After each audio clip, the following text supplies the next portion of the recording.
This is Historic Blah, where the past comes alive in minutes. Before we dive in, hit like, subscribe, and comment your city. I want to see where our history lovers are watching from. Story 1. The Clerk, the Cat, and the Customary. You begin, not with a dramatic trial or a famous lawyer, but with a room that smells faintly of glue, wool cloaks damp from fog, and ink that stains everything it touches. The 15th century French courtroom is a quiet place most of the time. There are no gasps, no pounding gavels, only the slow scrape of quills and the routine murmur of formulae recited to set proceedings in motion. If you stand here long enough, you realize that law in this century is a craft of patient arrangements. Who sits where, who pays whom, and how the everyday disorder of animals, people, and things is made to look like order on paper. In a town under Burgundian sway, Autun or Dijon, perhaps the records are kept in neat bundles. They belong to a world where a cat might be both a household helper and a creature of superstition, where a mouse in a granary is an economic problem and a spiritual warning, and where the law has a stubborn habit of nomming every participant in a quarrel, even those with fur. You hear the clerk before you see him, the soft rasp of pumice preparing parchment, the measured dabs of sand to dry the ink. He copies customary rules that define the town, who may graze animals in the outer fields, when pigs must be ringed to keep them from rooting, where offal may be dumped after the butcher's work. He writes these lines for men who carry keys and seals, but he writes them because the town is full of four-legged appetites. The most ordinary legal problem here is not murder or treason, but spillage, trespass, and spoilage. A cow in the neighbor's beans, a pig in the vegetable beds, mice in the barley stores, cats in the market after scraps. You are invited to consider how much of law is ecological housekeeping. The statutes about animals are municipal mirror work. They reflect the shape of the town's food, its waste, and its fears. If you sit with the clerk a while, you learn the rhythm of his citations. North of the Loire, he leans on custom. The local caudum decides what counts as proper conduct, though royal ordinances tug at the edges. South of the Loire, Roman law echoes in the margins. The glossators, Latin phrases make their way into judgments and counsel. In either world, the church is not absent. Ecclesiastical courts claim vermin and blasphemy alike as matters of discipline, and spiritual penalties sometimes overflow into civic habits. A rat can be excommunicated. A blasphemer can be fined and shamed.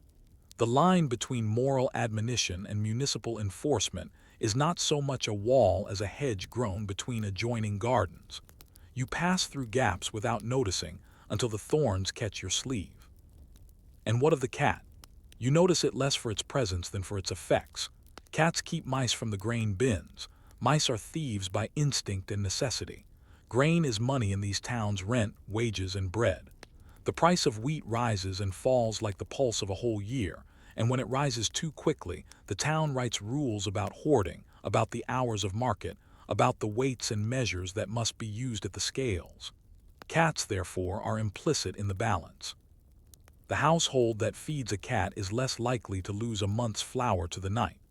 The baker who keeps a cat is not unusual. The granary that encourages a few mousers is only practical. But the practical life of a cat collides with another current in the 15th century: suspicion. In the sermons you might hear on feast days, the cat paces in allegory, stealthy, watching, sometimes a symbol for the devil's deceptions. In village stories passed between hearths, a cat might be a witch's companion, or a shape a witch might wear. Across these overlays of use and fear, the law tries to write a straight line. The clerk's pages tell you how the line was drawn.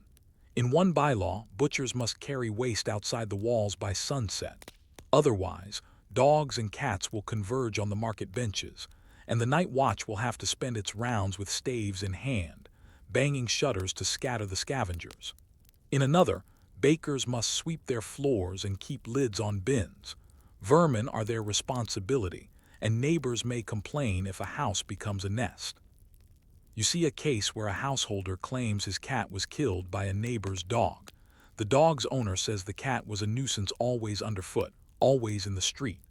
The court, unimpressed by strong feelings, measures only liability.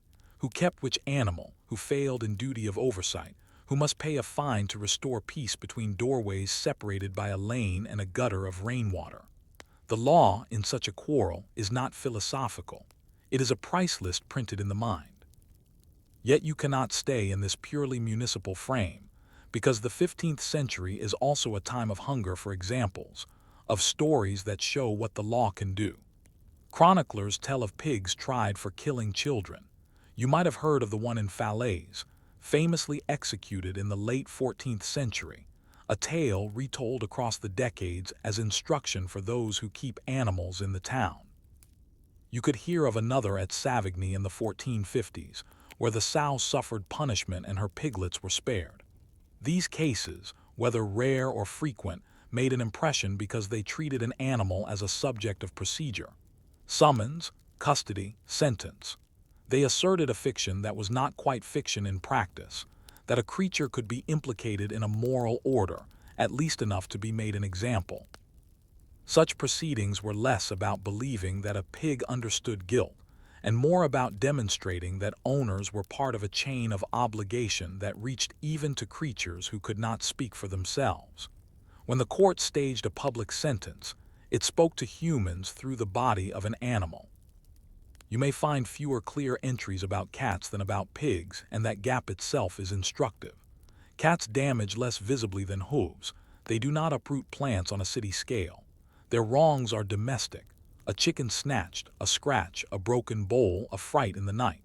They are also useful enough to protect that their misdemeanors fold into their purpose. Still, the suspicion remains. If a person is accused of witchcraft, a cat may appear in testimony as a sign of intimacy with the forbidden. Parish gossip makes lists of signs, and lists become sermons, and sermons lean sometimes gently, sometimes heavily on magistrates who must show that disorder will be answered. Thus a cat may arrive at court not as a principal, but as a shadow cast by a human charge. The register might mention it as an accessory, a word of art for objects and animals swept into the circle of a case. If the court orders the burning of certain things seized from an accused person, a cat might be mentioned among them, as a creature meanly implicated in the wrong. You should not imagine a single, grand doctrine about animals that all of France obeys. Instead, think of overlapping circles of practice. In the north, the town's customs are copied and recited. In the South, the revival of Roman law supplies arguments in the language of jurists. In the Church's realm, canonists debate obligations owed to creatures within the care of Christians. Somewhere between these circles, you can trace a path that a cat might take, from market rules to household disputes, to occasional cases in which it becomes an emblem of superstition. The legal career of such a cat is not a biography so much as a dossier of moments when the animal is legible to law. Legibility is the theme. Whenever the town needs to account for loss or set an example, the animal receives a line in the ledger. You may feel tempted to judge this world quickly, to call it cruel or quaint, to laugh at the idea of a summons addressed to a rodent, or to wince at punishments that feel theatrical. Resist the quickness. Your task in this sleepy history is to notice the slow reasons. The town errs toward procedure because procedure is what it has. When bread is half the household's concern, everything that threatens bread becomes a public issue, and the language the town already uses for quarrels summons, default. Judgment is the language it uses to address mice, rats, pigs, and the cats that chase them. Many people cannot read, but they can watch a procession to the gallows or a proclamation in the square.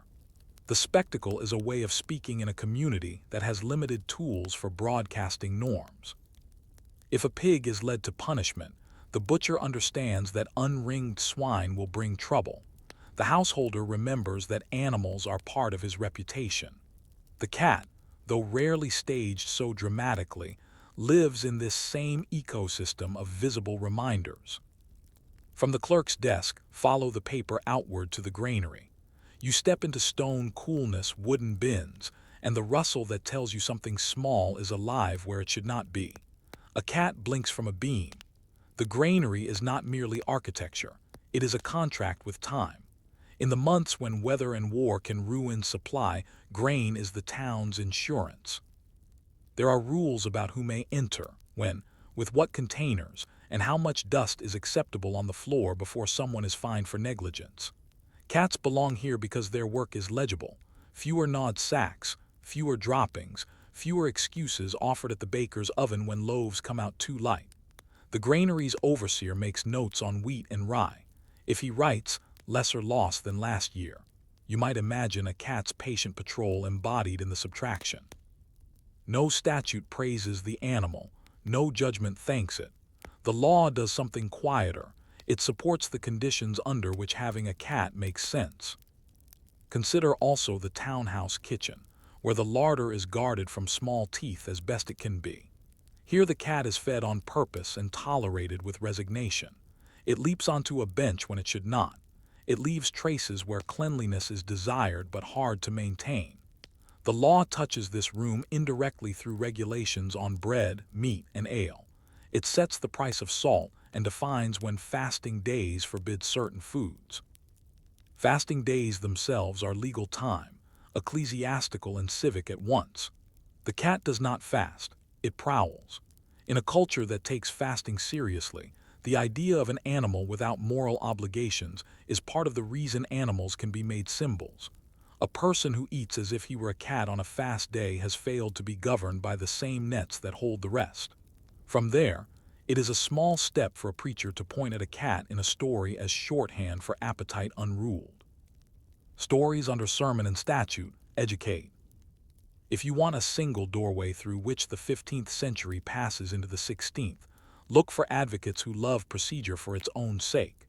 You will meet one soon, a jurist who made his name by defending rodents in a church court, arguing, among other points, that cats made it unsafe for his clients to attend their summons. But before that moment arrives in our tale, you have to learn why such an argument could be heard with a straight face. The answer lives in these municipal habits, in the slow education of townspeople who learn to see everything grains of wheat, nails in a shoe, lengths of cloth, household animals as things that can be counted and compared under public rules. To say the law treated a cat as if it had a career is to say that a cat could be entered into the world of counting, weighed in liability, valued in function, marked as an accessory to a deed, named in an inventory, occasionally paraded as a warning.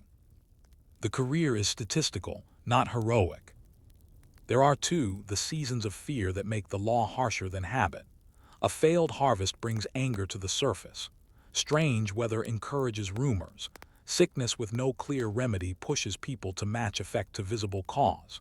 In such seasons, you find rules tightened, searches expanded, things burned that would normally be left alone. Cats suffer then because they are both near and obscure, near enough to seize, obscure enough to carry projections. The law does not change its words all at once, but it changes its energy. Enforcement grows brisk, patience shortens. And yet once the fear passes, the same town resumes its ordinary compromise with the creatures that live among it, because the wheat must still be guarded and the mice will always return. The cat's legal life is therefore a cycle: suspicion, accommodation, usefulness, and, in harder times, suspicion again. If you wanted to sleep in this history, you could lie down with the clerk's paperwork as your pillow. It is dull in the way that rain gutters are dull, a world of small channels directing things, so that floods do not come. But if you stay awake a little longer, you see that these channels determine where public energy flows. A bylaw that sets a fine for leaving fish guts in the street creates a cleaner market and fewer animals at night. A judgment that assigns a price for a cat killed by a neighbor's dog signals that animals are part of household wealth. A roster of watch duties that includes chasing strays away from the church doors tells you about the boundary the town keeps between sanctified space and animal life. You begin to understand that the law's greatest work, in this age, is infrastructural, carried out in lists and ledgers that no one celebrates but everyone uses. You return to the same room of parchment and pumice, and you watch the clerk's habit with a more searching patience. In the 15th century, a case is not a single event. It is a procession of papers, people, and performances that together count as law. To see how a cat might be drawn into the center of that procession, you need to know the route, how a complaint is formed, how it travels, where it rests, and how it is made visible to a town that trusts sight and sound as much as signatures. You begin with complaint. Most municipal quarrels enter the record because someone speaks to an officer, often a sergeant, or a beadle bedeau, whose job is to take words and make them actionable. He may carry a staff with a badge or a little pennon that marks his authority. He hears that an animal has caused harm, a child scratched, a hen taken, a storeroom fouled. He does not ask whether the animal understands. He asks who keeps it and where. Ownership and oversight are the law's first handles. If the keeper is known, the officer can summon him. If the animal wanders without clear keeping, the officer may impound it or note witnesses to its habits. The complaint becomes a line in a roll, and the roll becomes the spine of a case. From the officer, the words pass to the scribe. Here, in the 15th century, paper is more common than parchment for everyday business. You can feel the difference under your hand, parchment like cured skin, paper like woven plant. The scribe copies the complaint in a formula you will see again and again. The name of the complainant, the nature of the harm, the place and the hour between the bells. The names of neighbors willing to attest to what they saw or smelled. The scribe writes the animal down as if it were a person, because the grammar of a pleading has only a few shapes. It is a sleeve into which many arms can fit. A gray cat kept by Pierre the baker is a subject in a sentence. If the sentence is correct, the town can act. You watch the town crier at work, because visibility is a kind of legality. He stands at a market corner and recites notices. Fines due, fares proclaimed, rules about waste renewed for the season of heat when rot quickens. If a proceeding affects the public, say, an order that householders keep their animals indoors during market hours, he is the voice that makes it official. If a case requires multiple summons, as ecclesiastical cases often do, the crier can serve as the mouth that says, appear or be held in default. Parish priests can also carry announcements to the people, especially when the court is spiritual and the matter touches discipline. Between the crier's bell and the parish pulpit, the summons becomes a social fact. You understand now how an argument might one day be made that even a creature, named in a summons and threatened with default, deserved some accommodation, safe passage through the town, or time to appear. The forms are durable enough to be stretched. Behind the crier stands a larger tide of reform that reshapes how custom is remembered. In 1454, the king orders customs to be written down, the Ordinance of Montes-les-Tours, a royal push to fix in writing what each province considers its own law. The work continues for decades, through inquiries and redactions. In Burgundy and elsewhere, magistrates and notaries turn local practice into articles, headings, and numbered paragraphs. You may never read these volumes to the last line, but their existence matters. Once custom becomes text, it becomes a quarry from which arguments can be cut. A municipal bylaw about butchers, waste or bakers' bins can be read beside a provincial article about household responsibilities and the keeping of animals. A canon law tract about scandal or superstition can be placed next to a local habit of tolerance for cats that keep vermin away from the grain. When law becomes a literature, it becomes combinable. The cat's path into the heart of a case opens because clever minds can place texts side by side. For most harms caused by animals, the procedure is modest. The keeper is admonished or fined. The neighbor is compensated. The piece is restitched with a coin and a handshake. You might call this the routine of nuisance, practical, boring, and essential.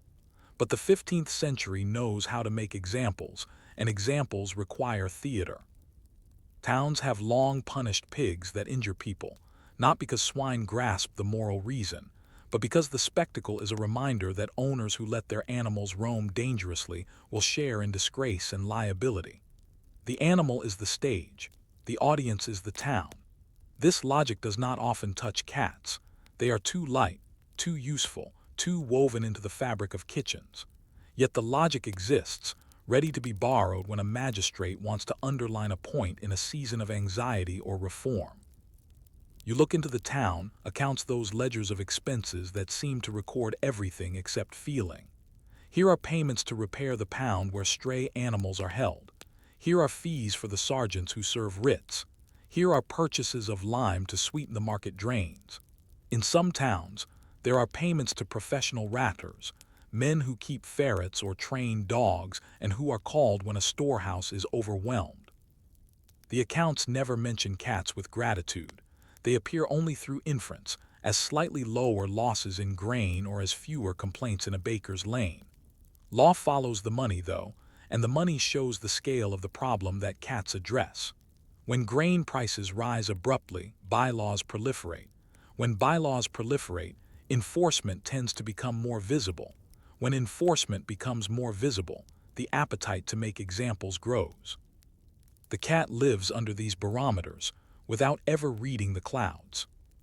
You consider the church's role, not because church courts often tried cats, but because they carried forms that would later be repurposed in strange ways. Ecclesiastical judges proceed with written procedure. They issue citations in set numbers. They take depositions. They concern themselves with scandal as much as with material damage.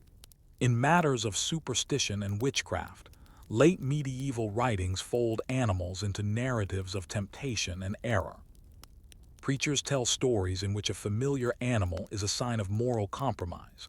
A parishioner who keeps odd hours and odd company becomes suspicious if a black cat follows him.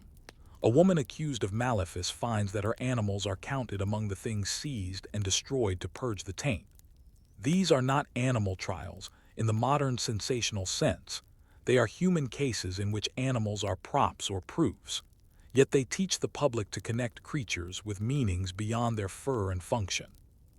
And that habit of connection can bleed into municipal decisions in hot seasons. When a council wants to show it is attentive to rumor and eager to contain disorder. Between the municipal and the ecclesiastical you find hybrid places, churchyards that are also paths, cloister walls that border market lanes, feast days that are also trading days despite admonitions. Stray dogs and cats discover these overlap zones quickly. So do officers. A beadle scolds a fishmonger for tossing scales and guts behind a church wall because it draws scavengers.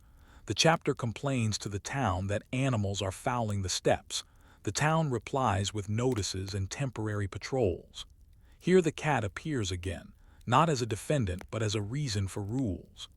Because the presence of animals attracts further disorder, this is the hidden premise of many regulations. The law guides people to create space where cats can be useful granaries, and to deny them space where their use is outweighed by their offense, church porches, market benches, bakehouse counters. The geography of legality is a map of thresholds. You may ask, what texts would an ambitious lawyer use if he wanted to make a cat's presence at law seem natural rather than grotesque? He would reach for Roman and canon law concepts that speak of guardianship and custody, not because they apply directly to beasts, but because they articulate responsibility. Roman jurists knew noxal liability responsibility for harm done by a person under one's power or by an animal one keeps, with options to pay or to surrender the offending creature. Medieval practice rarely followed the letter of that option with small household animals. Surrendering a cat was not a common formality. But the idea that there is a chain between keeper and creature gave structure to municipal fines and admonitions. Canonists spoke of scandal and occasion, how a thing that itself is indifferent can become a cause of sin if it leads others astray. A magistrate in a town where cats are suspected of accompanying nocturnal rites might use that language to justify rules about keeping animals indoors on certain nights. The references need not be exact to be persuasive. They need only be recognizable to trained ears. Having sketched the texts, you now watch the performance because late medieval law is both written and enacted. A session opens with prayer. Officers take their seats. A list of matters is read. Witnesses are called in order. Objections are made in polite Latin and vernacular practicalities. The scribe records what he can keep up with. Sand flickers over the ink to dry it.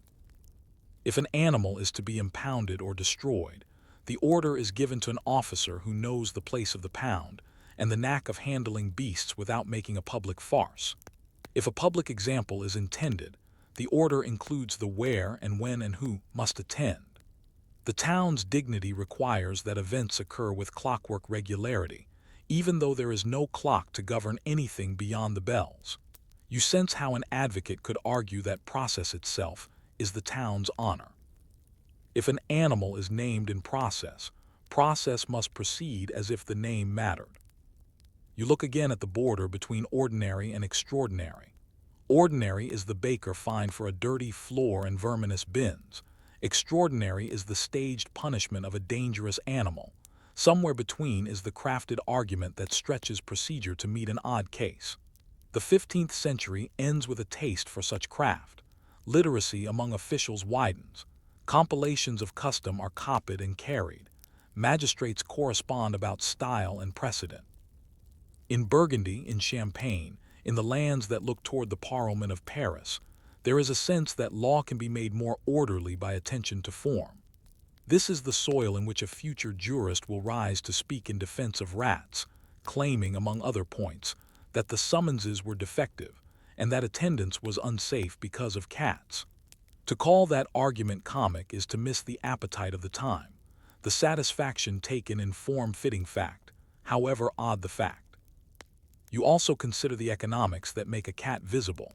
The more valuable stored grain becomes, the more intensely the town regulates storage, measure, and sale. The more strictly these are regulated, the more traceable are losses and the more readily blame can be assigned. A keeper praised for having few losses one year becomes suspect if moth and mouse ruin his stores the next. Neighbors ask what changed. The presence or absence of cats can become part of testimony. He kept no cat and his flour was foul. Or he kept many cats and their dung made the place unfit. Law travels toward what can be counted.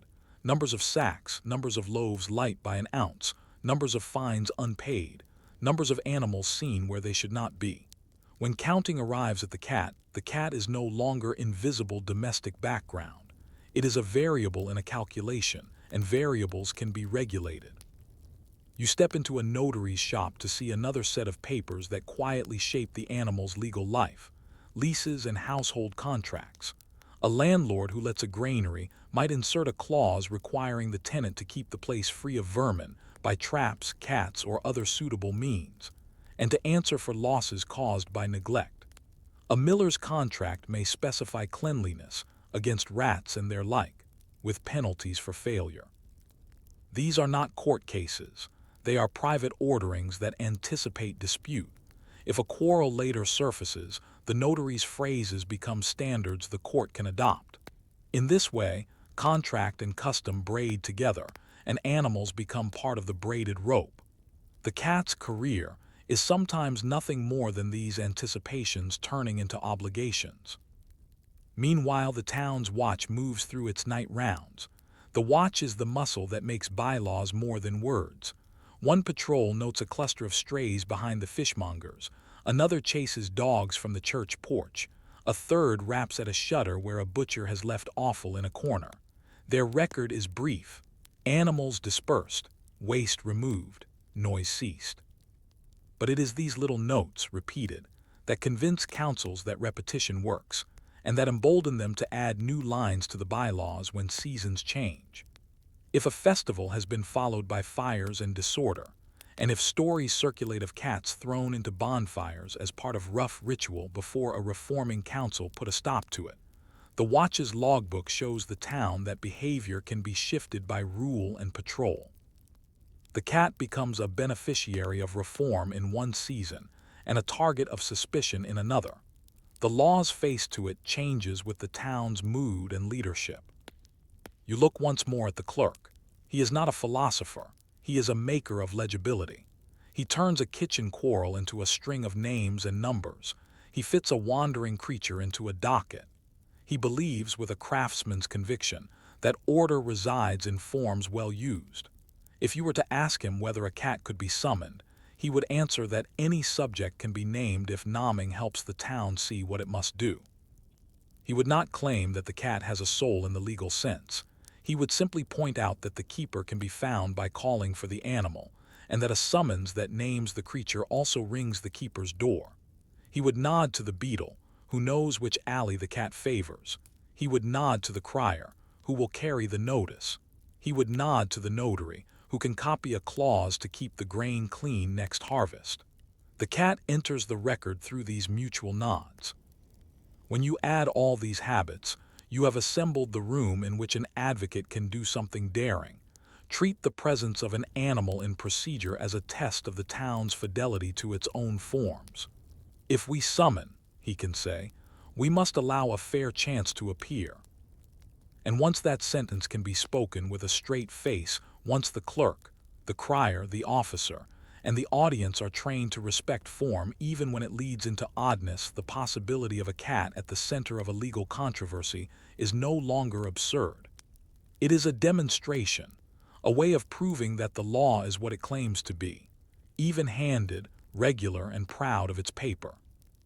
You have watched the town assemble its furniture of order officers, bylaws, account books, sermons, and the quiet industry of copying.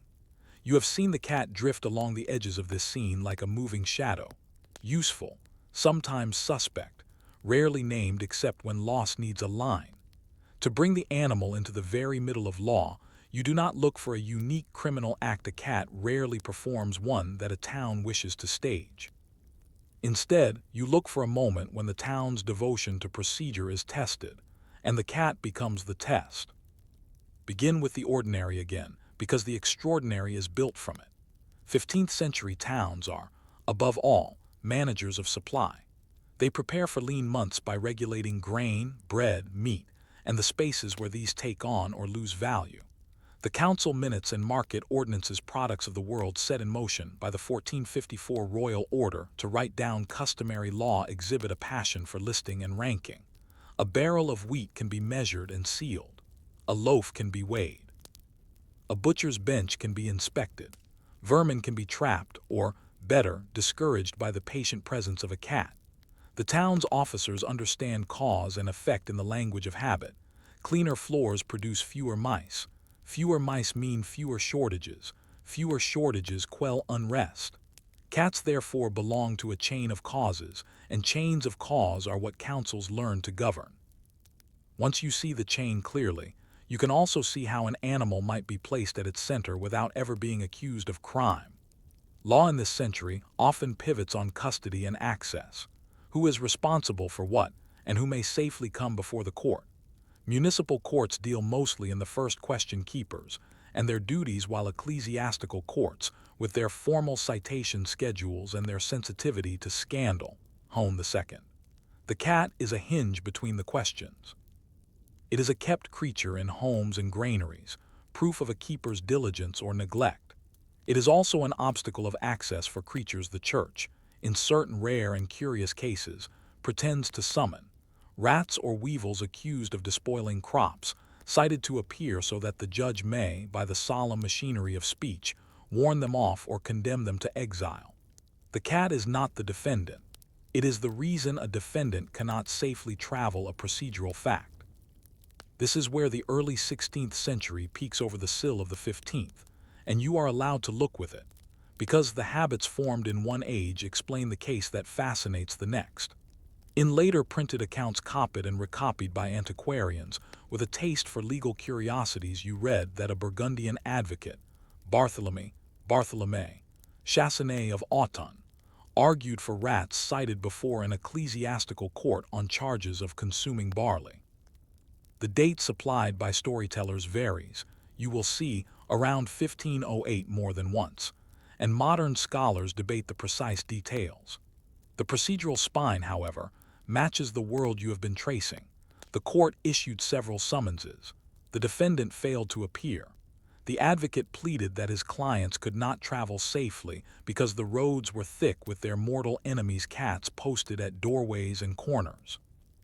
If the summons were to be meaningful, he argued, the judge must order the parishioners to restrain their cats or allow further time and assurances. However embroidered the tale became in retelling, the argument's logic is pure late medieval. Form must be honored visibly, or the court's authority is mere theater. If you hold that story up to the light, the cat emerges with surprising clarity. It is the guarantor of the town's hygiene and the saboteur of the court's reach. It is proof that the world is not neutral ground. Summoning a rat in a town that keeps cats is not like summoning a man in a city of roads and inns. It is more like summoning a swimmer across waters known to be full of nets.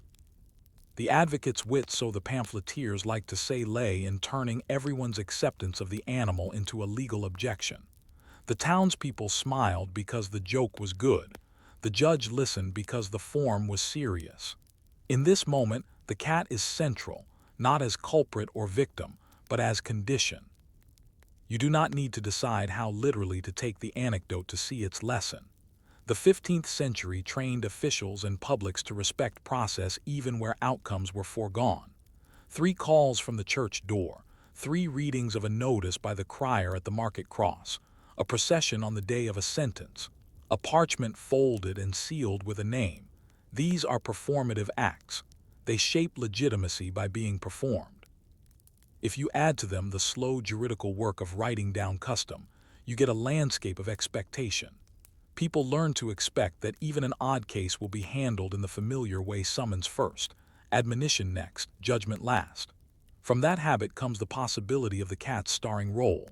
Without the town's devotion to form, no one would care whether an animal could safely answer a citation. Because the town does care, the cat's presence becomes a legal fact. Return now from the anecdote to the archives, because the resolution of this story is not a burst of drama but a settling of dust. What became of the cat in law? It did not acquire rights, it acquired stability. Municipal bylaws and private contracts increasingly assumed its presence as part of prudent keeping. Leases for granaries and mills, copied by notaries with the same tidy hands that recorded dowries and apprenticeships, sometimes required tenants to keep stores, clean against rats and their like, by traps, by cats, or other suitable means. Bakers learned that inspectors might judge them by the state of their bins as much as by the balance of their scales, and that a good mouser counted silently in their favor at inspections. Householders measured prudence by whether they kept a cat in seasons when grain prices rose. The law did not praise the animal, it praised the outcomes the animal made more likely. At the same time, the cat's occasional proximity to suspicion did not vanish. In towns where reforming councils discouraged riotous festivals and rough bonfire customs, especially around midsummer, the habit of tossing animals into flames, documented as a lurid jest, in some places came under criticism or prohibition. Sermons that once made easy use of the cat as a metaphor for unruled appetite or stealthy sin grew gentler in places where officials valued the animal's service against hunger. Ecclesiastical courts, when trying people for superstition or malefice in the late 15th and into the 16th century, continued to seize and destroy objects thought complicit in error. A cat might be mentioned as among the goods removed, but this was collateral to a human case. Slowly, a municipal sense of proportion prevailed. A cat could be an accessory to scandal in the rhetoric of a zealot, but in daily governance it was a pest officer on 4 feet. The accounting books, your best window into what mattered, bear out this settlement.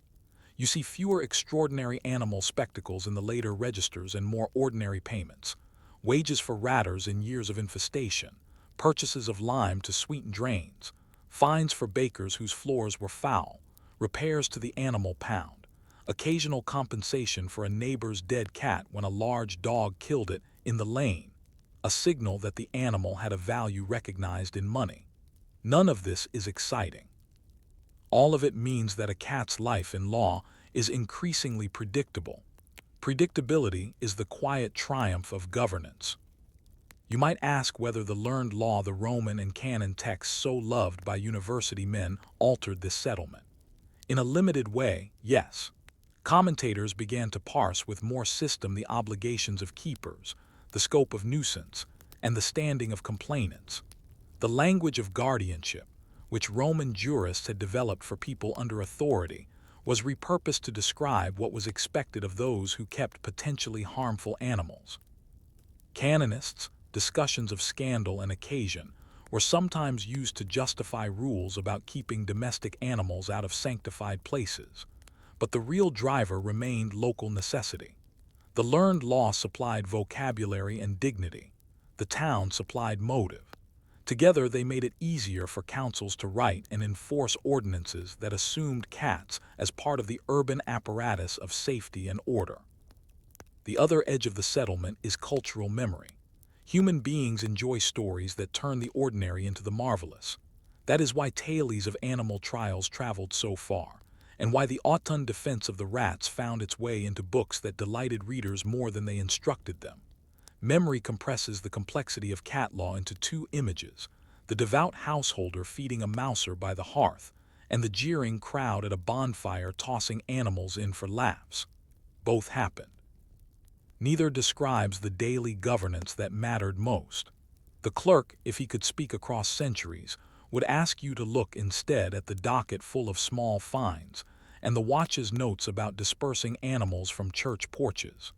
There, he would say, is the true career of the cat, a life made visible through 1,000 little entries that, together, kept bread possible. Was there, then, a climax in the legal career of the 15th-century French cat? If you define climax as a singular trial, no. If you define it as the point at which a culture's forms of order made the animal inescapably legible, then yes. The climax is the town's own self-discipline becoming so meticulous that even the fiction of summoning vermin had to account for the fact that cats were everywhere. The advocate's flourish about unsafe roads due to cats is only dramatic because the town has already decided that its life is governed by rules announced in public and carried out in order. The flourish punctuates a long sentence the 15th century has been writing in books of custom, in ledgers, and on market stones. What did the law learn from its cat? It learned to prefer prevention to punishment. It learned that keeping clean stores is cheaper than adjudicating loss, that paying men to trap rats is cheaper than staging spectacles, that a cat on a beam is better than a crowd at a scaffold. It learned, too, that symbols can be dangerous, that to make an animal stand for sin is to risk destroying a useful ally against hunger. Municipal prudence trimmed ecclesiastical zeal. Over time, the spectacle of animal trials receded.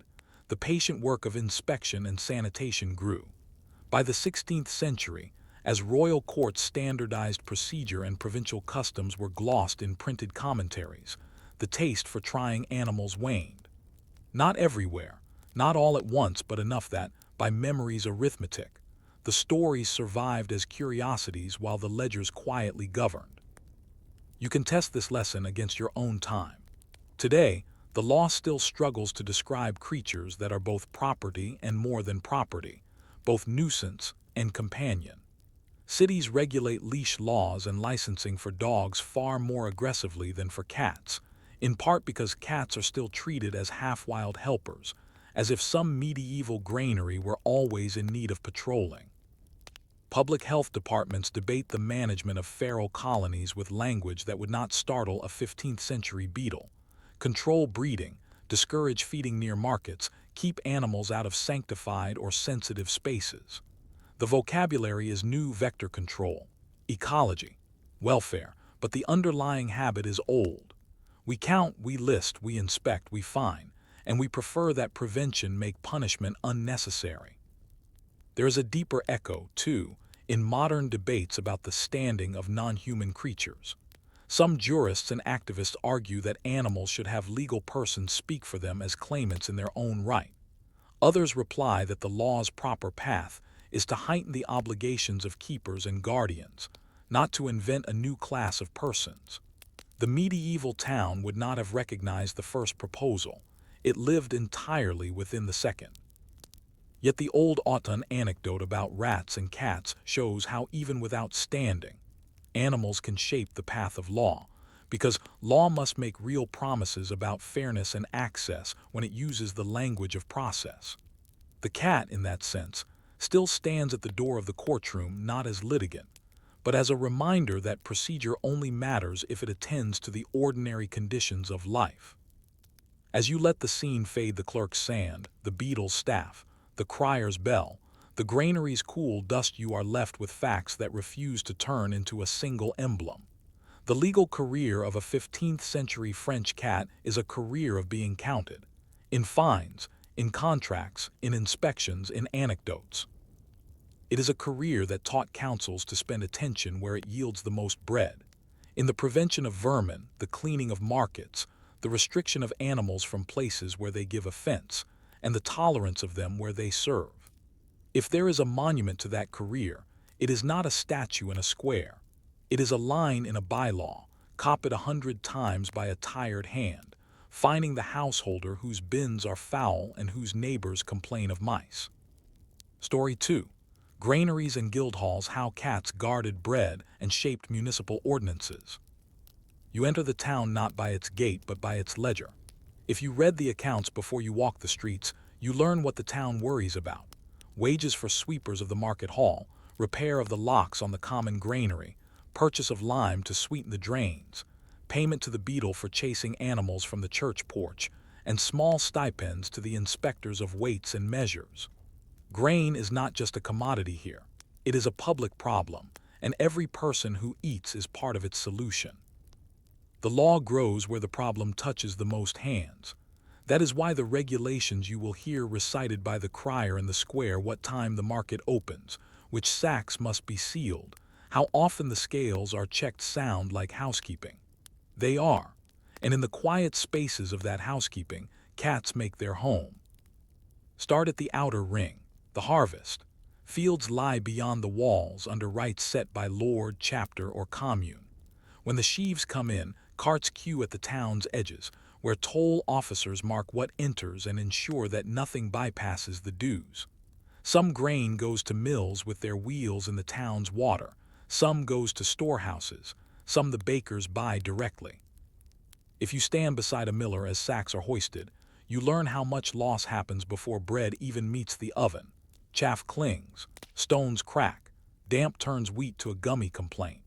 Vermin make their share of the difference between a full sack and a fair loaf. The miller keeps cats because traps cannot watch when he turns his back, and because a cat's presence, not its kills, discourages occupation. This is the first lesson. Prevention is cheaper than remedy, and ordinances that remember this will endure. Now step into the grenier, the municipal granary, or one of the larger private storehouses whose rules the council likes to echo. A public granary is a device for time. In plentiful years it is filled against lean ones, and its doors and locks, which you find mentioned in the accounts so often they feel like characters, are the town's promise that stored grain will not walk away by night. The architecture itself is a doctrine. Bins raised off the floor, thresholds high to reduce ingress, walls limewashed to show dirt quickly, shutters that admit air without inviting birds. In the corners, you see the other doctrine, small, lithe, and alert. Cats move along beams and ledges that carpenters have left wide enough for feet. Some doors have low cutouts no bigger than a bowl to admit animals that the keepers want inside at night. You will not find a line in every bylaw that names cats as required equipment, but you will find, again and again, obligations expressed in outcomes. The grain must be kept clean from rats and their like, the floor swept at such and such intervals, the bins covered, the overseer to answer for loss. The cat is the obvious means in a toolkit the law does not try to inventory too finely. Guildhalls gather the next part of the chain. Bakers are more than craftsmen, they are the town's barometer. Inspectors, jurés, visit their ovens and counters, weigh their loaves against stamped stones or iron weights, finger the flour for grit, and sniff for mustiness that tells of poor storage. The guild's own ordinances confirmed by the council and recopied whenever there is a change of officers require apprentices to learn not only mixing and firing but housekeeping. Lids on bins, cloths kept dry, benches wiped after each batch. In some towns, the rules speak broadly of keeping vermin from the stores, and the jurés in practice take a tolerant view of a mouser asleep on a warm sill. It is untidy, but it is useful. If the cat leaves traces where cleanliness is idealized, the inspector's mind weighs the trade-off against a mouse's appetite. You, as a listener trained to imagine systems rather than scenes, might ask, where does the law meet the cat directly? Rarely in declarations that say keep a cat, more often in clauses that assume living pest control. Consider a lease for a granary copied by a notary in a careful hand. The tenant is obliged to keep the store free of vermin by traps, cats, or other suitable means, to sweep weekly, to whitewash twice a year, and to answer for loss beyond the customary and unavoidable. The clause does not bless the animal. It provides a standard by which negligence can be measured. If loss is large, the tenant will be asked what measures he took, and a cat is an answer the notary will recognize. Here the guild way of thinking and the municipal way converge. You can do as you like so long as the public consequence is ordered. The market hall, the hallas, makes the ordinance visible. Each market day, the crier repeats the season's prohibitions: no selling before the bell, no blocking the passages, no leaving offal behind the benches, no unsealed measures. The watch moves through the lanes, noting who obeys and who defies. A pile of fish heads attracts dogs and cats. The beadle orders the fishmonger to carry them out to the ditch beyond the wall or face a fine. A baker, pressed by many customers, leaves a lid off a flour bin. The juré makes a mark to return later. Laws about waste are, among other things, laws about animals. They keep creatures away from places where their usefulness is outweighed by their nuisance. When a council revises the waste rules after a summer of heat and smell, the minutes show a precise memory for cause and effect. Less refuse, fewer animals at night, fewer complaints at the chapter door. Think of time as the town's other adversary. Grain stored too long turns. The granary keeper knows the calendar like a liturgy, turning sacks, airing bins, checking for damp at floor corners, looking for the dark grains that betray weevils. Cats do not solve weevils, and the keeper knows the limits of his allies. He uses the cat against mice and rats. He uses sun and wind against must. He uses lime against smell and rot. Municipal ordinances follow these practical hierarchies. They require lids and sweeping because lids and sweeping deter many evils cheaply. They concern themselves less with the insects because remedies cost more and are less certain. When dearth threatens, the council grows strict on measures and sale hours, not because cats have failed, but because appetite has grown sharper than prevention can blunt. You should notice how guild rules and town rules nest. Guilds police the honor of a craft. Towns police the peace of the market. When inspectors weigh bread in red bins, they do so in the name of both jurisdictions. That dual authority matters when cats are present, because judgment is discretionary. A guild juré who has kept a shop knows why a baker tolerates a cat on the sill. A town sergeant whose mind is on the church porch will be stricter about animals where they offend public sensibilities. Between them, a practice develops. Cats are welcome in the back rooms and the granary. They are chased from the stalls and the porch. This is not hypocrisy. It is zoning by habit, and habits become enforceable when they are repeated under the eye of officers with lists. Move from the bakers to the porters, the portefeuilles, who shoulder sacks from cart to mill and mill to store. Their ordinances speak of knots, straps, and resting places, but they also hint at the economy of loss. Torn sacks spill grain that tempts vermin. A careless porter can undo a week of a granary keeper's vigilance. Fines for negligence here are not moral theater. They are grain saved by discouraging sloppiness. The cats solve only what people allow them to solve. Law's task is to make human hands less leaky. Now walk to the riverside where barges moor. Maritime statutes, whether copied from a great port like Rouen or adapted to inland habit, tell of ships' cats not for sentiment but for survival. A cargo holds more than wheat. It holds time and risk. A rat in the hold is a thief who multiplies. A cat is an efficiency, like a sound rope or a careful tally. When a town borrows such statutes, it is importing an attitude that creatures can be part of preventive equipment, and that the officer who inspects the key may ask whether the obvious precautions were taken. Again, the law avoids blessing any one method, but it asks a man to explain why he omitted the cheap ones. Consider, too, how religion intersects with bread. Fasting days, which punctuate the year, push demand from meat toward fish and bread. The baker's oven burns earlier and later. The market smells different. Ordinances shift with the calendar. Extra inspections at Lent to prevent short-weight loaves. Stricter rules about throwing scraps where they will draw animals to holy ground. The chapter complains if cats and dogs gather at the church steps on a Friday market. The council orders the watch to sweep the porch twice during the morning. None of this is argument about animals as souls. It is choreography that keeps sanctity and commerce from tripping each other. Cats, being unpersuadable, are guided by the removal of what attracts them. Law, being a persuader of people, tells the fishmonger and the baker what they must do so that the cat will not have to be argued with. You might wonder whether any town wrote down love for cats. It did not need to. Affection is a poor basis for ordinance. Outcome is better. When a neighbor's dog kills a mouser, some courts value the loss not because the cat is a companion but because it serves a function. The award is small enough to recognize that household economy has been harmed. Such entries in the rolls are unsentimental and revealing. Households are recognized as systems. A cat is one of the moving parts.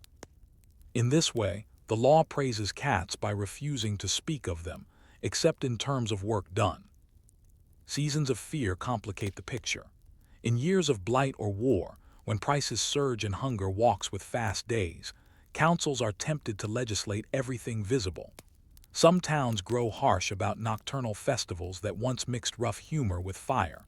Preachers warn against superstitions that make animals emblems of demons rather than servants of kitchens.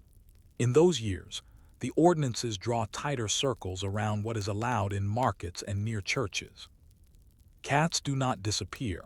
They are driven further into the spaces where they remain useful. The habit that matters endures. Practical necessity outlives temporary zeal. Boredom is the virtue of this story. The town learns over long practice that 1,000 small, dull rules produce more bread than any single edict of grand ambition. The daily inspection of scales, the weekly sweeping of storehouses, the seasonally renewed bans on waste in the market lanes, the predictable patrols of the watch, the quiet presence of cats at beam and bin, all these are more effective than a spectacular punishment of a careless butcher or a dramatic sermon about sin. The guild system reinforces the lesson by giving bakers a pride in their order and inspectors a script to follow. The cat is a line in that script, not a star. There are, of course, arguments at the edges. A fastidious inspector insists that no animal should be seen in a bakehouse at any hour. A practical baker replies that a closed lid makes the point moot. A chapter officer demands a wider exclusion zone around the church. The council worries that moving the fishmongers too far will stall sales and raise prices. Here you see the law do what it does best in towns: balance. Not in the abstract, but in measurements of smell, sound, and sight. If a shop keeps clean and sells fair weight, its cat is not a problem. If a porch is fouled on feast days, animals will be blamed first, shopkeepers second, and the watch will be ordered to make the usual rounds more diligently. Your tour ends in the guildhall itself, where the bakers gather to elect officers and to hear the ordinances read aloud. The room is plain: benches, a table, a chest with 3 locks, each key held by a different man so that trust becomes hardware. The reading is not stirring, it is repetition. Bread of such and such weight, flour to be sifted, bins to be covered, ovens to be kept in repair, apprentices to be taught to sweep as well as to knead. If an amendment is proposed, it is usually about timing when inspections will occur, how soon after harvest the first sweep of the granary is required, what fines attach to a second offense. In the pauses between items, someone shoos a cat from the threshold. No one thinks to write that down. The ordinances do not need to say keep a cat. They need to say keep what a cat keeps away. As you step back into the square, the crier's bell sounds and his voice carries an announcement that ties the system together. Renewed penalties for leaving refuse in the market lanes during the heat, reminders about sealed measures, and notice that inspectors will this week visit bakers, shops, to see to order. The watchmen lean their halberds against a post and listen with half an ear. A cat threads through your feet toward the smell of fish. The cat does not know it, but it walks inside a web of rules designed to make its usefulness effortless and its nuisance scarce. Before you leave the day, test the chain for its weak link. Where could failure begin? In a porter's torn sack, in a fishmonger's pile of heads left at dusk, in a baker's uncovered bin, in a granary keeper's neglected sweep, in a council too distracted to renew the waste ordinance, in a guild too proud to accept outside inspection. The cat is not a cure for any of these. It is a multiplier of diligence when other things are done well. That is why the law pays attention to lids, brooms, and bells more than to claws. You return to the square on a leaner morning. The wind is sharper, the loaves smaller, and the crier's voice carries a tone that you recognize after a season in town, the tone of a rule that must now be felt, not just heard. Dearth is not a headline in this century. It is a recurring test. When harvests fail nearby or wars bruise supply lines, the streets learn to count again. Your eyes go back to the ledger because it tells you more plainly than rumor where the pressure has settled. Extra pay for men to guard the granary doors at night, overtime for jurés to weigh more loaves more often, purchases of new seals for measures that have gone suspiciously light, and in a cramped hand, a note about paying raters to make additional rounds in the storehouses. No one writes hunger in the margin. You read it in the multiplication of small precautions.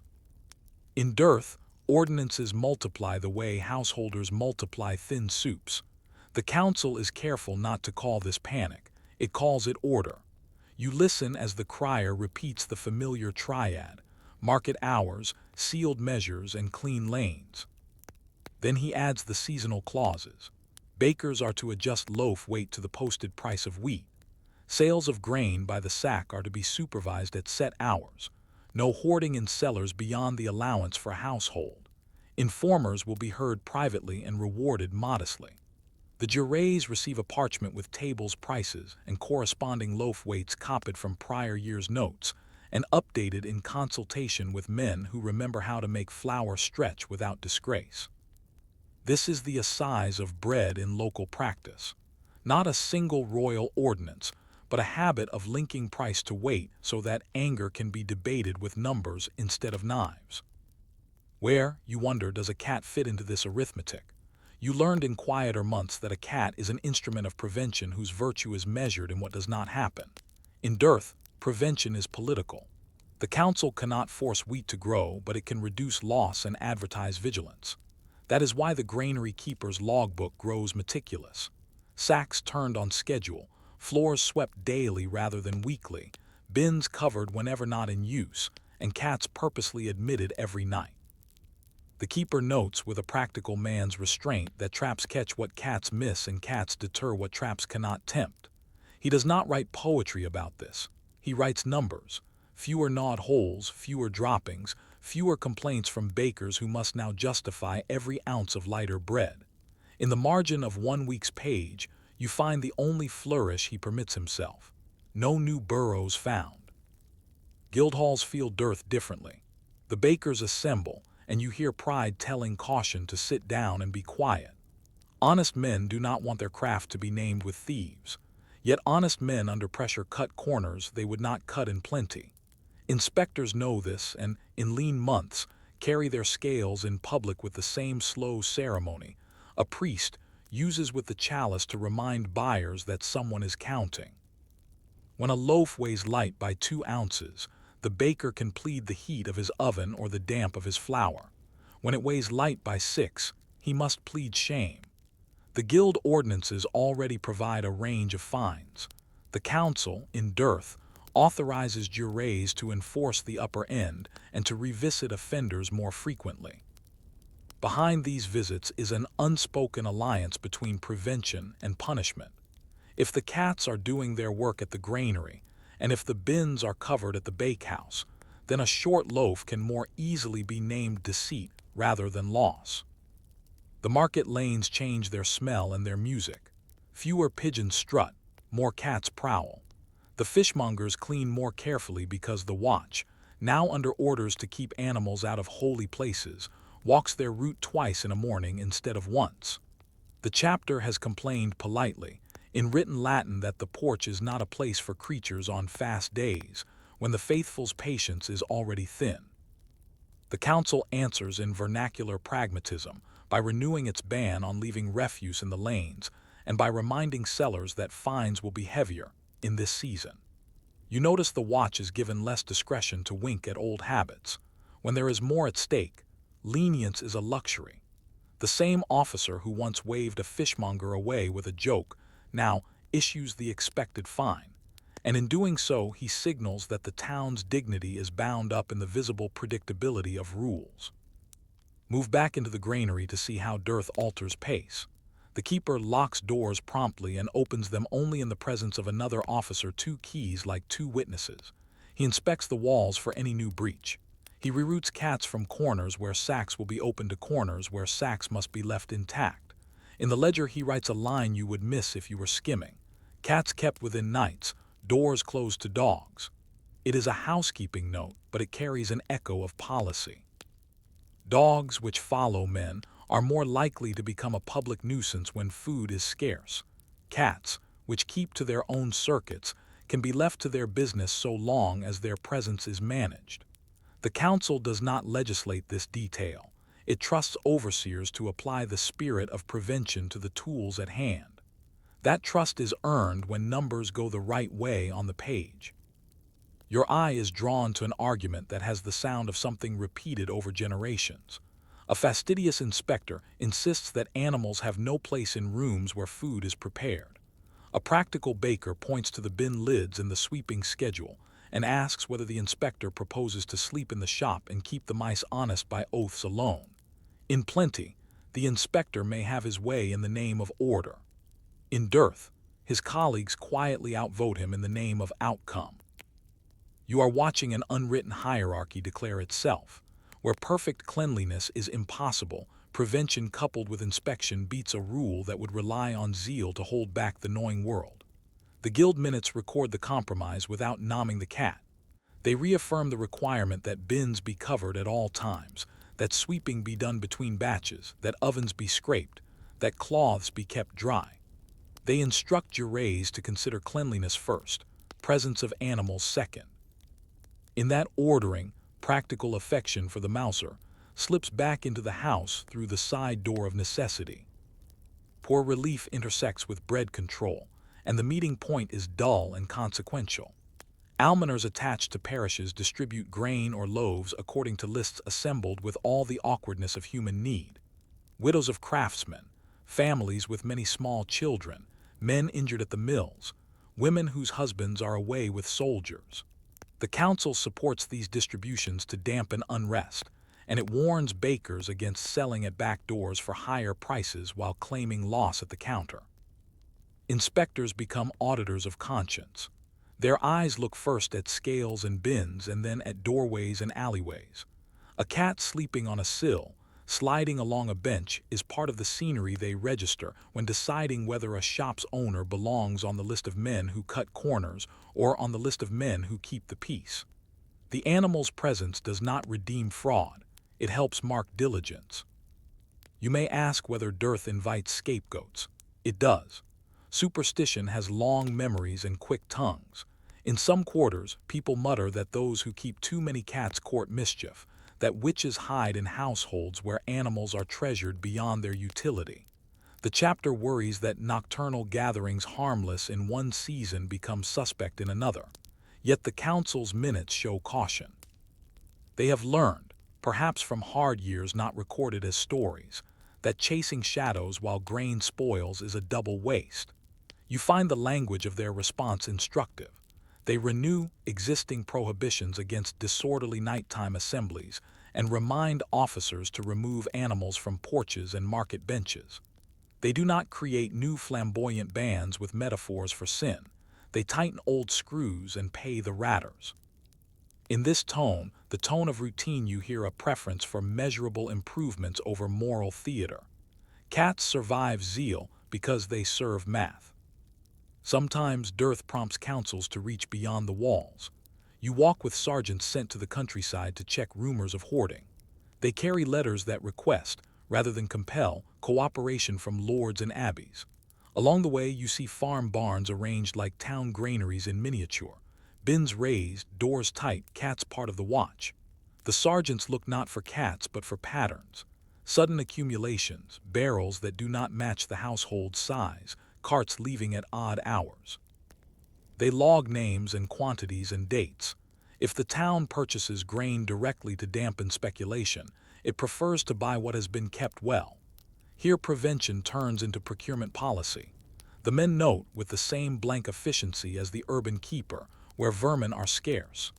Cats, trained by habit rather than pay, influence whose wheat will be bought, whose barns will be praised, and whose carts will enter first. Maritime routes adjust under pressure. When rivers run low or war lowers bridges with a casual cruelty, the town looks to barges and carriers it trusts to deliver grain without loss. Shipmasters who have a record of clean holds are given preference, and the criteria for clean are hard-nosed. Fewer complaints of spoiled sacks, fewer reports of droppings on arrival, fewer quarrels with millers about grit. You are not told to love the ship's cat. You are told that a master who keeps his ship in order by cats if he likes, by clever stowage certainly will be hired first. The ordinance that authorizes procurement mentions, with unromantic clarity, that losses on the water shall be counted against the carrier unless caused by manifest accident. In the calculation of losses, the absence of gnawing is as valuable as the absence of storms. At the edge of all this, the learned men continue to write. Notaries copy leases that now include tighter language about keeping stores clean against rats and their like, and they add a phrase about inspections, at the council's pleasure during dearth. Legal commentators in provincial centers gloss customs with a new confidence, giving jurés phrases with more bite when they find negligence. A few cite Roman ideas about responsibility for things in one's custody. Others borrow canon talk about scandal to justify the steady pressure to keep animals out of sanctified spaces without getting entangled in metabolic theology. The effect is cumulative, not dramatic. Paper deepens the groove along which practice already runs. The cat's career remains implicit. A provision, a presumption, a proof of diligence when seen where it should be and of disorder when seen where it should not. Watch how reputations harden under scarcity. The baker who is often found with lids off and floors gritty earns a new kind of attention. Inspectors begin their rounds with him, and their reports read like weather forecasts that decide how people dress for market. The granary keeper who posts consistent numbers becomes a quiet hero. His methods boring, repetitive, are copied. In this copying you find the social life of prevention. Cats are passed from one keeper to another when men retire. Tricks of placement are shared with the gravity of craft secrets. Keep a plank along the wall so the cats can patrol without walking flour, one man says. Feed them after the doors are shut so they learn to ask inside, not in the lane, says another. You do not need a bylaw to mandate these things. You need a culture of petty wisdom, and dearth is a good teacher when vanity can be made to attach to results. Hover at a threshold where conflict cannot be fully resolved. The church porch on a Friday market during Lent. The chapter's verger, broom in hand, wants no animals within the shadow of the door. The fishmonger, mindful of fines and of customers, swears he has moved his bench back 3 paces. A cat, unbothered by jurisdiction, slips between them following a dropped scale. The watch arrives and does the work written on the slate, removes the scrap, warns the seller, sweeps the step, taps the cat away with a gentle nudge rather than a kick. The smallness of the gestures is their power. Each is repeatable, each is visible, Each accumulates to a sense that the town is managed. In managed towns, anger has fewer places to stick. To say that cats help keep the peace in dearth is not romantic, it is arithmetical. They reduce the losses that become pretexts for higher prices, and the filth that becomes pretext for sermons that curdle into scenes. When relief finally approaches, grain arriving from a neighbor city or harvest rumors turning shire, the ordinances do not relax all at once. The council allows the jurés to step down from daily rounds to weekly. The watch returns to single passes through the lanes. The ratters resume their usual schedule. The granary keeper keeps his cats as if nothing has changed because, in truth, nothing has. Mice do not read price tables. They continue to be mice. The continuity in small practice is what makes reform durable. The town's dignity, so proud in proclamations, rests finally on habits that outlast the proclamation's urgency. You have walked through a season in which prevention, by cats and by brooms, became policy by another name. It is tempting to stop here, because the point seems made. In dearth, the quiet tools of order earn loud respect. But sleep-friendly history likes a further layer of dullness, the long settling after a crisis, when bylaw collections are rewritten to reflect what has proved its worth, and when memories calcify into clauses. What becomes fixed, and what falls away, when the town recodifies its customs in the lull after scarcity? Do the animals that saved grain gain a more explicit place in the text, or do they remain, as ever, present in outcomes but absent in words? You wake into the long after of scarcity, the stretch of months when apprehension loosens one notch at a time and the town returns to its own handwriting. This is the season of recodification, when councils ask clerks to gather what worked, discard what did not, and bind the remainder into a book of articles that will feel, to future readers, as if it had always existed. The room is the same pumice sand, the soft squeak of quills, but the mood is more patient. Panic writes quickly and loudly, memory writes slowly and small. Begin with the questionnaires. To rewrite custom, the council does not guess, it asks. The sergeants are told to submit notes from their rounds, which fines altered behavior and which were shrugged off, which corners of the market collected refused despite repeated warnings, which days the porch remained clean. The jurés of the bakers' guild are invited to a session of tedious dignity. They bring their inspection tables, their names of men who resisted cleaning, and their estimates of what inspection frequency kept loaves honest without souring temper. The granary overseer arrives with a narrow ledger and the confidence of a man whose numbers survived examination during want. Sacks turned, bins kept, no new burrows found, repeated like a psalm response. The ratter reports how often he was called, how many traps he set, and how many times he saw cats on the night patrol when the keeper opened to air the bins. You watch the clerk transmute testimony into articles. The language is cautious, more geometry than poetry. Where an earlier ordinance shouted at fishmongers about filth, the new article speaks of removal of refuse beyond the gate by the close of market under pain of such fine. Where the guild's bylaw once urged apprentices to keep order, the revision lists orders parts. Lids replaced after use, floors swept between batches, cloths dried off the ground. You listen for cats and hardly hear them. They appear in the form of outcomes, stores to be kept free of vermin by suitable means, or in contractual phrasing when notaries copy leases by traps, cats, or other devices.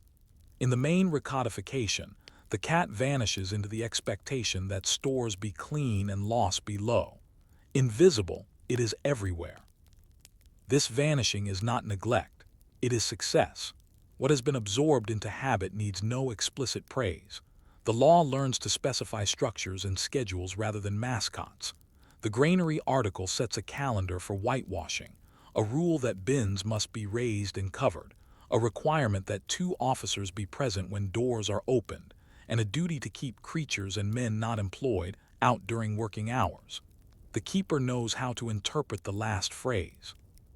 Men not employed are prying neighbors. Creatures not employed include dogs who follow men. Cats are not named, not because they are unwelcome, but because they are already understood as employed by the place itself. You turn pages to the market section. The crier's duties are written with more exactitude. When he must ring, which corners he must occupy, what notices he must repeat at midsummer when heat and smell sharpen complaint. The watch's circuit is mapped like a rosary: porch, hollas, river steps, lane of the butchers, back to the porch. The heavier fines introduced in dearth are retained at a notch below emergency. Habit remembers sternness, then sands it smooth. The chapter's negotiation with the council is given the dignity of a line: no refuse within sight of the church porch, and no animals to be suffered there in market hours. This is the fusion of sanctity and sanitation, achieved by repetition more than debate. Guild charters receive their own bath of clarity. The jure's authority is anchored in the municipal book. They may order a shop closed for half a day to clean. They may require lids and fine for second offenses. They may bring to the council any case they judge incorrigible. Apprentices, terms are rewritten to include custody of stores, a phrase that covers broom and lid, and by implication, the sense to accept a mouser in the back room without letting it dance on the bench. You see here how law dignifies housekeeping by nomming it custody, a word borrowed from the learned jurists to elevate ordinary care into duty. Roman talk of guardianship, translated into town use, fits flour and sack as snugly as it once fit wards and debtors. Across the river, in the scribal shops where notaries copy contracts that oil the town's daily wheels, recodification produces templates. There is now a standard lease for granaries: raised floors, whitewashed twice yearly, sweeping on set days, free of vermin by traps, cats, or other suitable means. Inspection at the council's pleasure, penalty for loss, beyond the customary and unavoidable. Mill leases mirror these with their own twists: screens to remove grit, channels kept clear, cats not in the milling room but in the adjoining store because stones and paws are a poor combination. Bakers, apprenticeships stipulate that boys will be taught measure, oven, and washing of hands and boards. The phrase is quiet, but you recognize it as civilization's backbone. In all these papers, the cat is the easiest means to meet a duty the text refuses to micromanage. You spend an afternoon with the watch captain, who keeps a slate and a memory for patterns. He is asked to opine on timing. Does one pass through the hollas suffice on market mornings in ordinary time? Should the porch be visited before the second bell in summer? When is the river step most likely to gather scraps? He answers in small sentences and numbers. Earlier in heat, he says, and again at close. He notes that fines work best when they follow notice by no more than a week, and that the beadle's broom achieves more than the sergeant's stick if used predictably. None of this mentions animals as enemies. All of it assumes animals as opportunists. The captain suggests a line for the book: officers shall enforce these articles in such manner as is customary for the season. It is vague in Latin and precise in practice, because the season teaches which creatures test the edges of order. In heat, cats and dogs; in frost, men and carts. The maritime articles are updated with borrowed authority. A clerk brings a copy of a Rouen ordinance on cargo care. Another brings a note from Bordeaux on the duties of carriers. The town adapts what fits. The printed texts mention clean holds and secure stowage. They do not say ship's cat, yet the custom is assumed. The final wording keeps the useful broadness. The master shall maintain his hold against loss by water and vermin, answerable for damage unless caused by manifest accident. You picture the master nodding, already familiar with the cat curling between coils of rope, because the law has chosen a performance standard, not a recipe. It is a wise choice in a world where sailors will always know a trick that clerks do not. One might expect the church to insist on fresh prohibitions in the codified book, but reform has matured. The chapters chapter its internal statute already bans profanation of holy space and chastises festivals that spill too eagerly into flame and noise. The council's book simply aligns the markets with the porches and assigns responsibility: fishmongers to remove waste, watch to sweep, offenders fine without sermon. The recodified tone is serviceable, almost dull. It relies on officers with brooms more than preachers with images. The result is a stable boundary.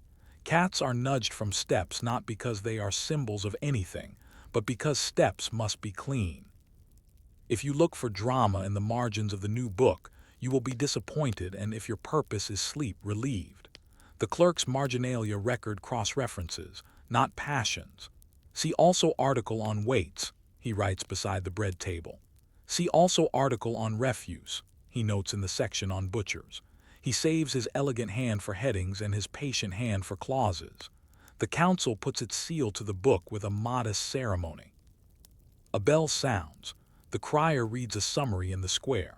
The officers sign a slate to say they have heard. Nothing in the moment hints that a century hence, antiquarians will scavenge for curiosities about animals at law while overlooking the greater curiosity that a town so poor in tools of enforcement became, by habits like these, a reliable machine for turning grain into bread. Outside the book, tradition continues its soft teaching. Proverb does as much work as ordinance. A closed lid needs no cat. An inspector mutters to a young baker, which both praises the lid and excuses the cat. Cats on beams, not benches, says the granary keeper to his apprentice, a line that will do more to keep paws off flour than any statute. A porter tells a new man, tight sack, quiet cats, and by that he means, tie well and tempt nothing. These sayings belong to a moral economy that rewards prudence without trying to define it in 13 subsections. The book provides enough structure that the sayings can survive without sliding into folklore that excuses sloth.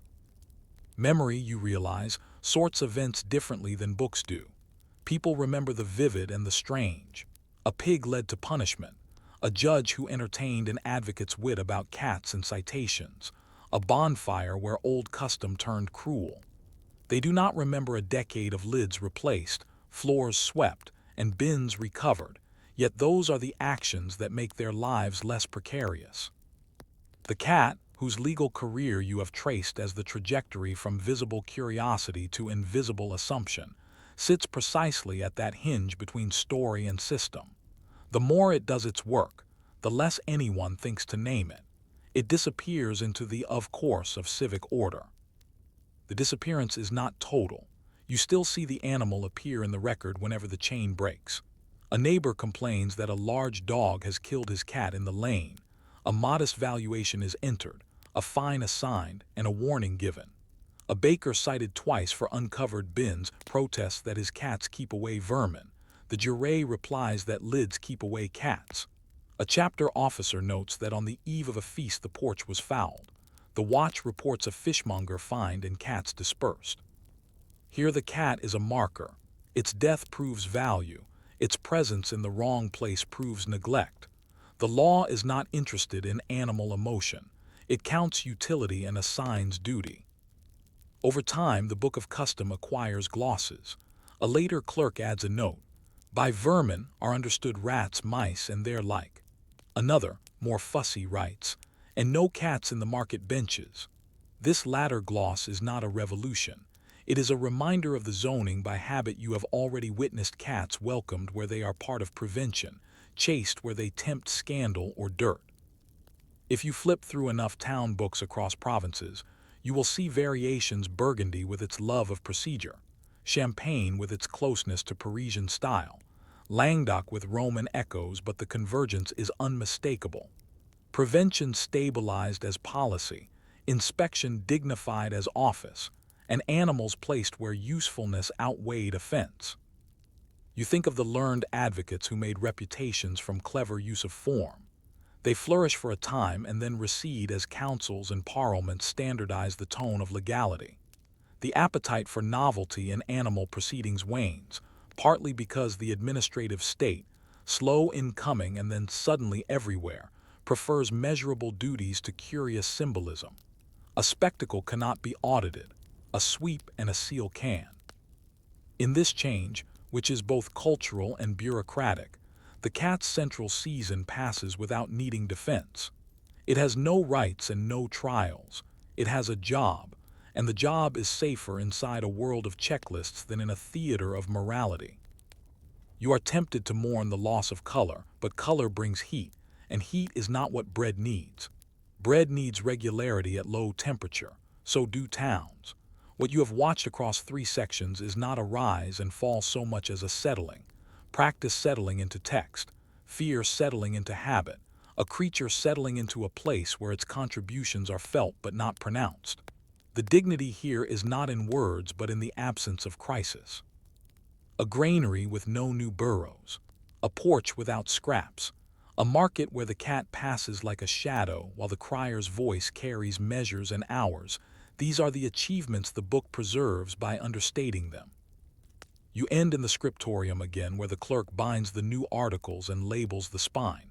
He is tired the way a craftsman is tired at the end of honest work. The counselors sign, the seal kisses wax, the crier takes a summary to the square. Somewhere under a beam, a cat blinks. It is not thanked. It does not need thanks to continue. It is written into the order of things by not being written at all.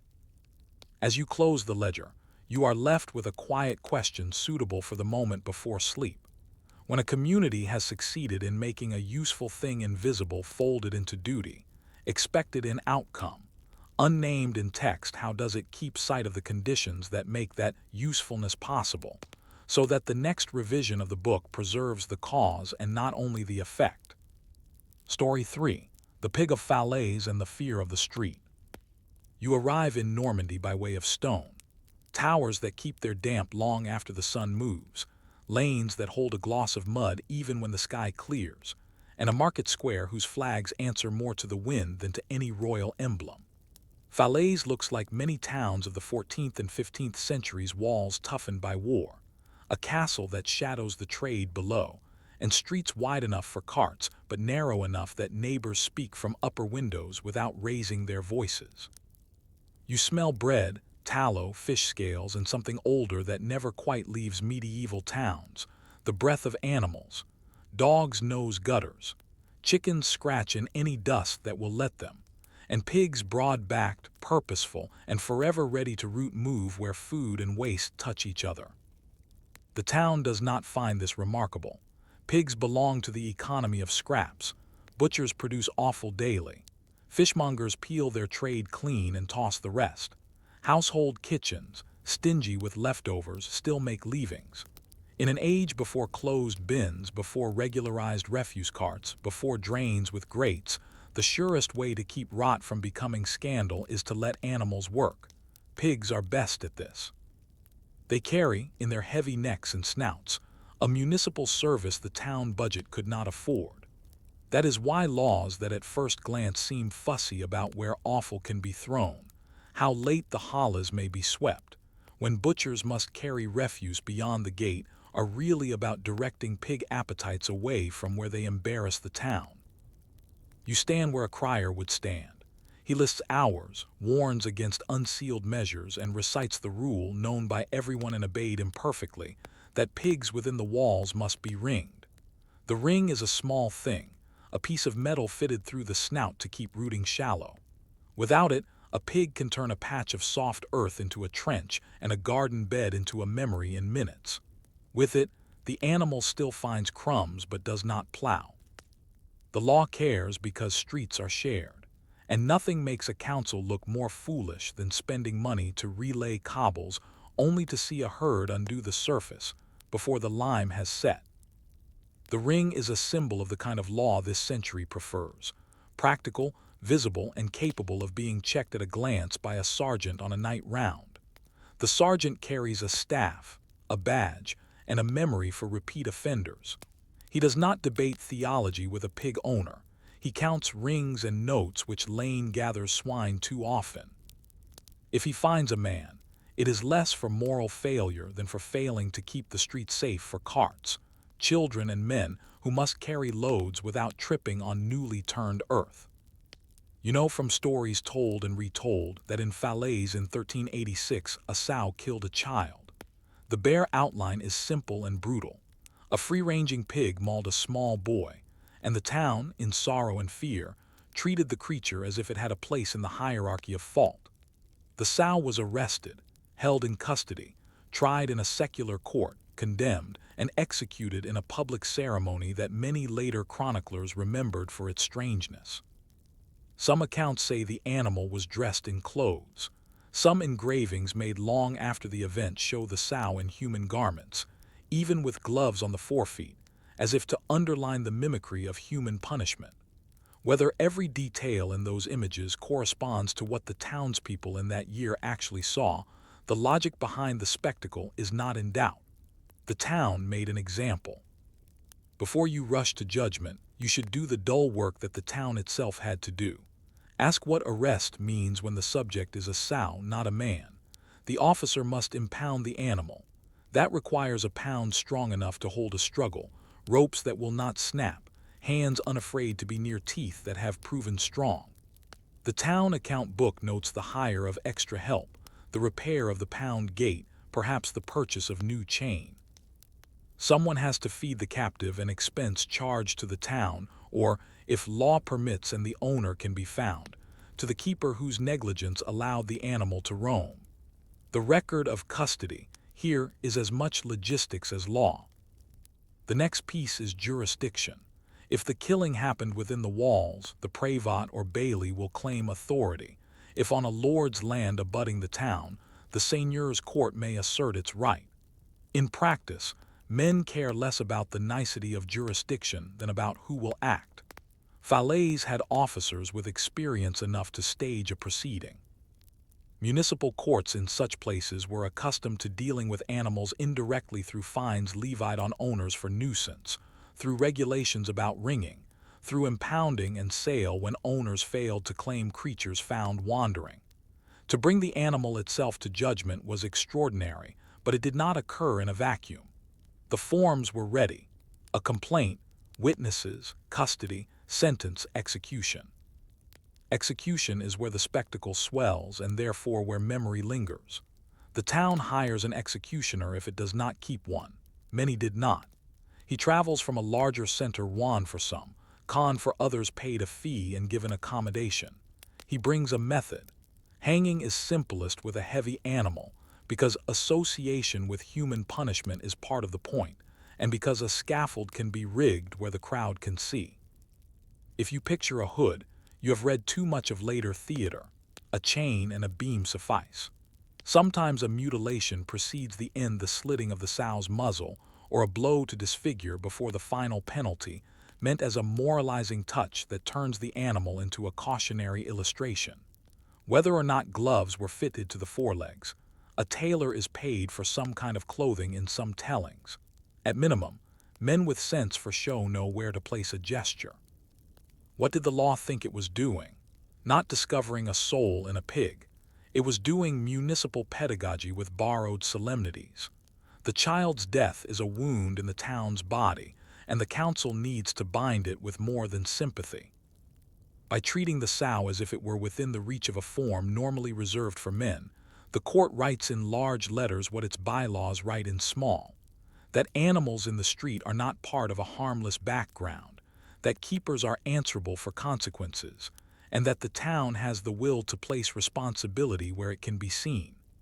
The pig is the stage. The audience is, above all, the owners of other pigs. If you look at the ledger, you can read a shadow of the crowd.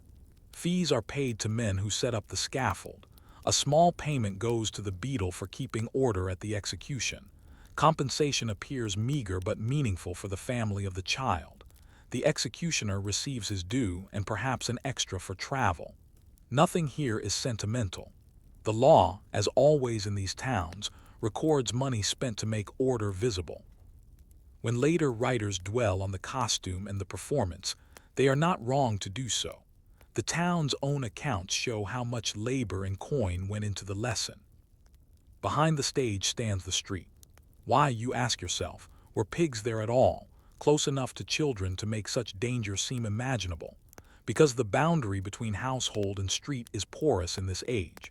Many families keep pigs against a time of slaughter. Many more rely on neighbors' pigs to clean up what would otherwise become a public nuisance. The town allows this because the alternative is expense, and expense invites taxes or levies that stir resentment. Out of this compromise use animals to keep streets clean, but restrain them comes the familiar tangle of ordinance and practice. Wring the snout, drive herds to the common beyond the walls when not at work, keep animals out of lanes on market mornings, drive them away from the church porch. The sergeant's broom and stick are everyday tools of this compromise. The fear that runs through the story is not only fear of animals. It is fear of the street itself, of the suddenness with which life can tilt. A wheel breaks, a horse spooks, a cookfare licks a thatch, a sow turns. People live near the ground. Children play where work is being done because there is nowhere else to go. A child at a doorway is part of the traffic like a loose stone or a puddle.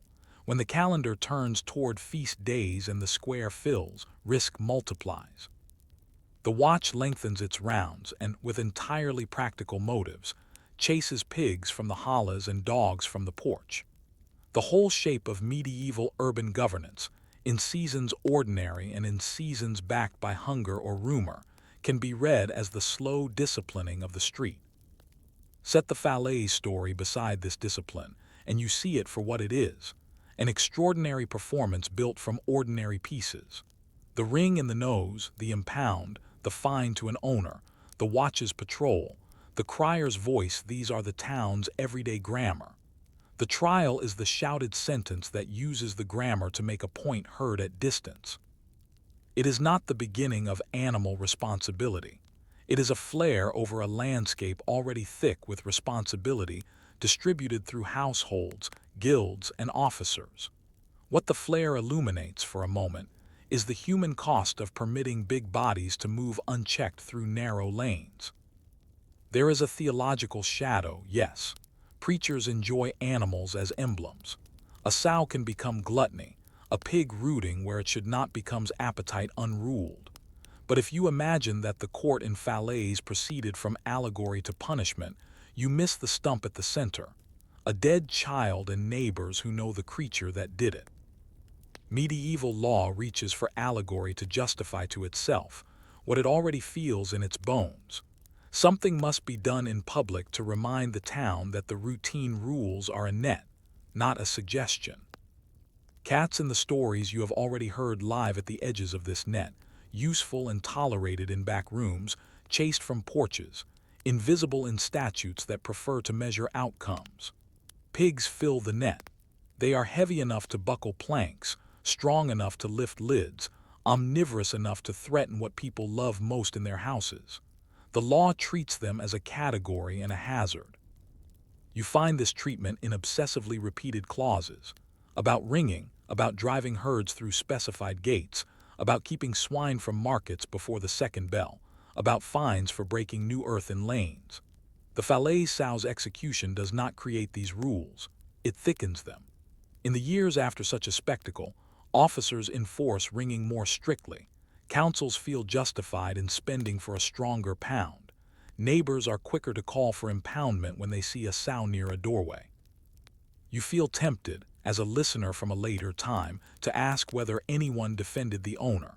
The keeper might argue that the animal was provoked, that a child fell, that witnesses exaggerated.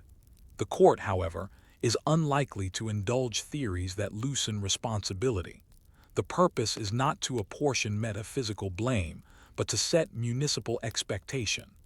Owners who allow animals to roam answer for the consequences. If a child's body is required to teach the rule, the town accustomed to harsh measures where lives and reputations are at stake will not refuse the lesson. This is not kindness. It is a mathematics of risk calculated in an age of thin margins. Walk out of the square into the lanes where pigs usually do their work, and you will see how the town keeps memory practical. A butcher's boy, rousted by a beetle, carries offal sooner and farther than his grandfather did. A householder keeps a closer eye on his pig's ring. The watch notes repeat offenders and revises its route to pass their doors earlier. In the pound record, you see a few more entries in the months after a notorious case. Then the number settles to a usual rhythm again. This is how spectacles work in municipal culture. They jar habits, then habits absorb the jolt. You may think memory preserves only the garish. In fact, the garish preserves the memory of what is otherwise too boring to tell. bylaws, fines, rings, rounds, ropes. The image of a dressed sow led to hanging, whether precisely accurate or embroidered by later hands, does the clerical class a favor by stamping into popular recollection the seriousness with which towns treated the management of animals in public space. The legal reach toward the animal's body makes the obligations of the human keepers harder to dodge. Everyone knows, after such a day, that the town is capable of spending money, labor, and dignity to secure a message no one can mistake. You leave the square with a quieter question pressing behind the spectacle. The fear of the street is not cured by a single hanging. It is managed by the thousand small rules that underwrite the drama and outlast it. How then did councils and clerks turn one notorious case into lasting changes? Did Falaise tighten ringing? Did neighboring towns copy the performance? Did provincial collections of custom take note?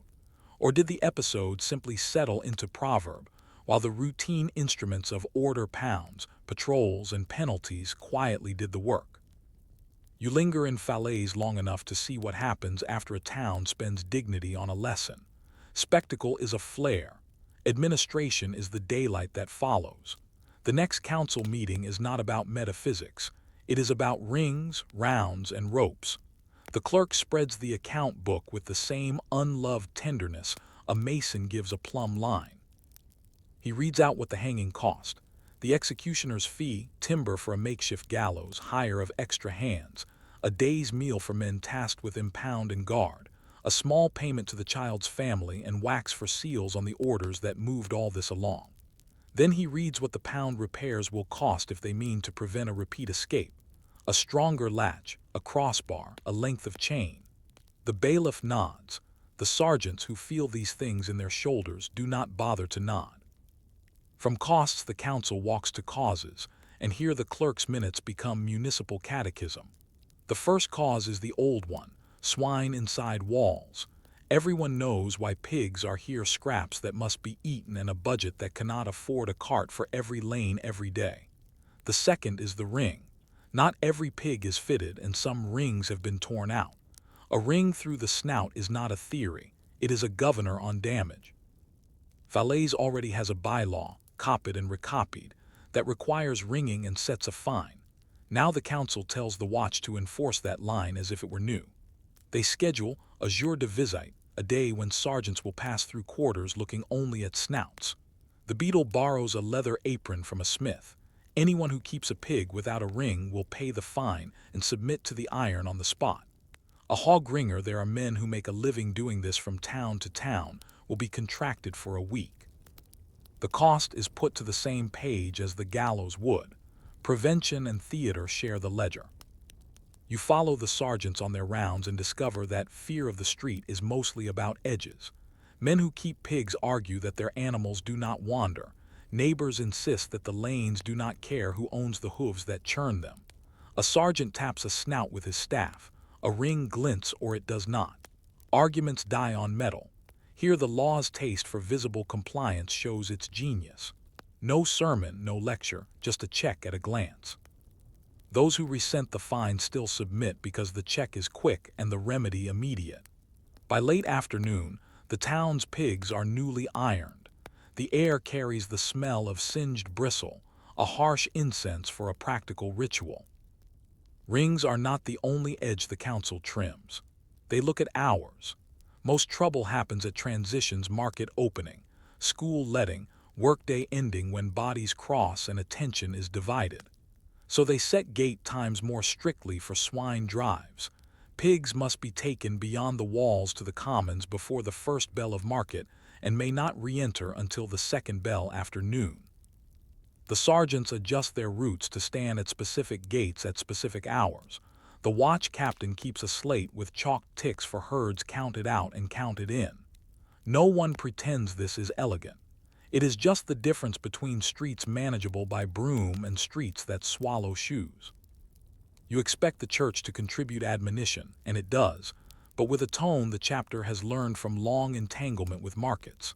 The canons ask that beasts be kept from the porch and the processional ways, especially on fast days when the appetite for scandal is sharpened. The council answers in logistics, not theology. A boy with a broom at the porch steps on market mornings.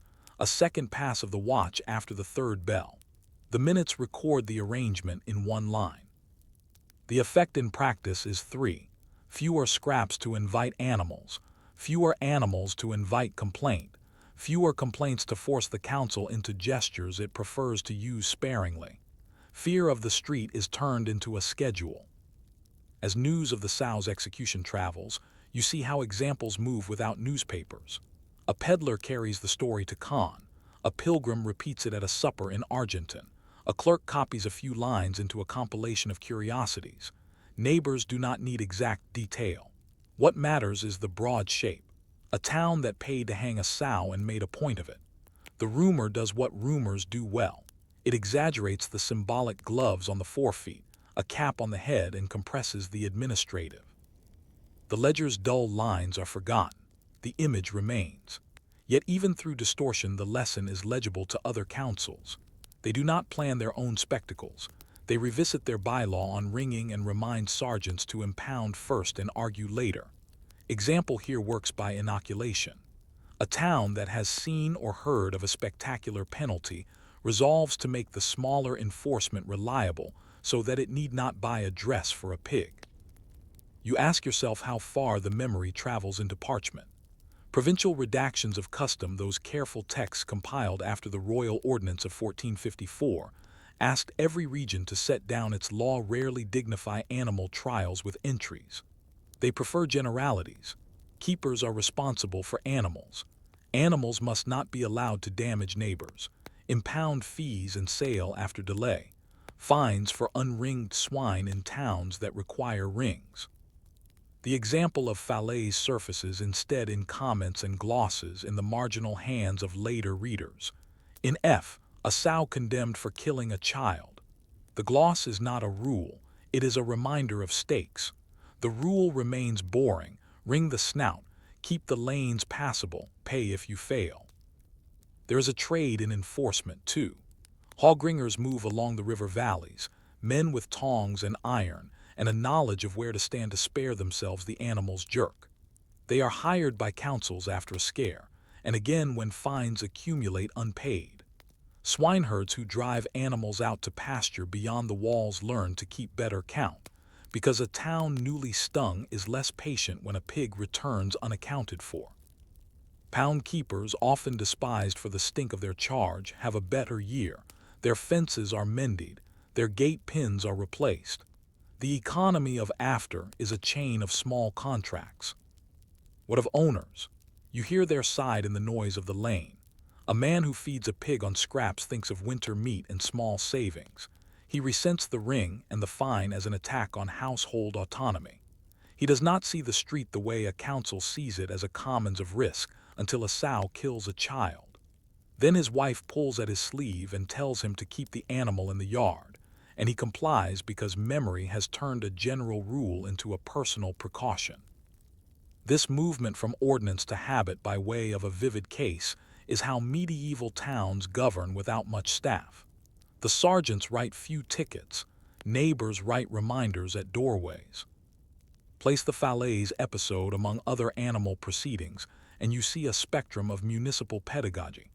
At Savigny in the 1450s, you will hear of a sow punished and piglets spared, elsewhere of dogs culled after maulings. In yet another place of a bull led to a tree. Not every town stages such things, and those that do not do so often. But the existence of the spectrum allows councils to calibrate severity.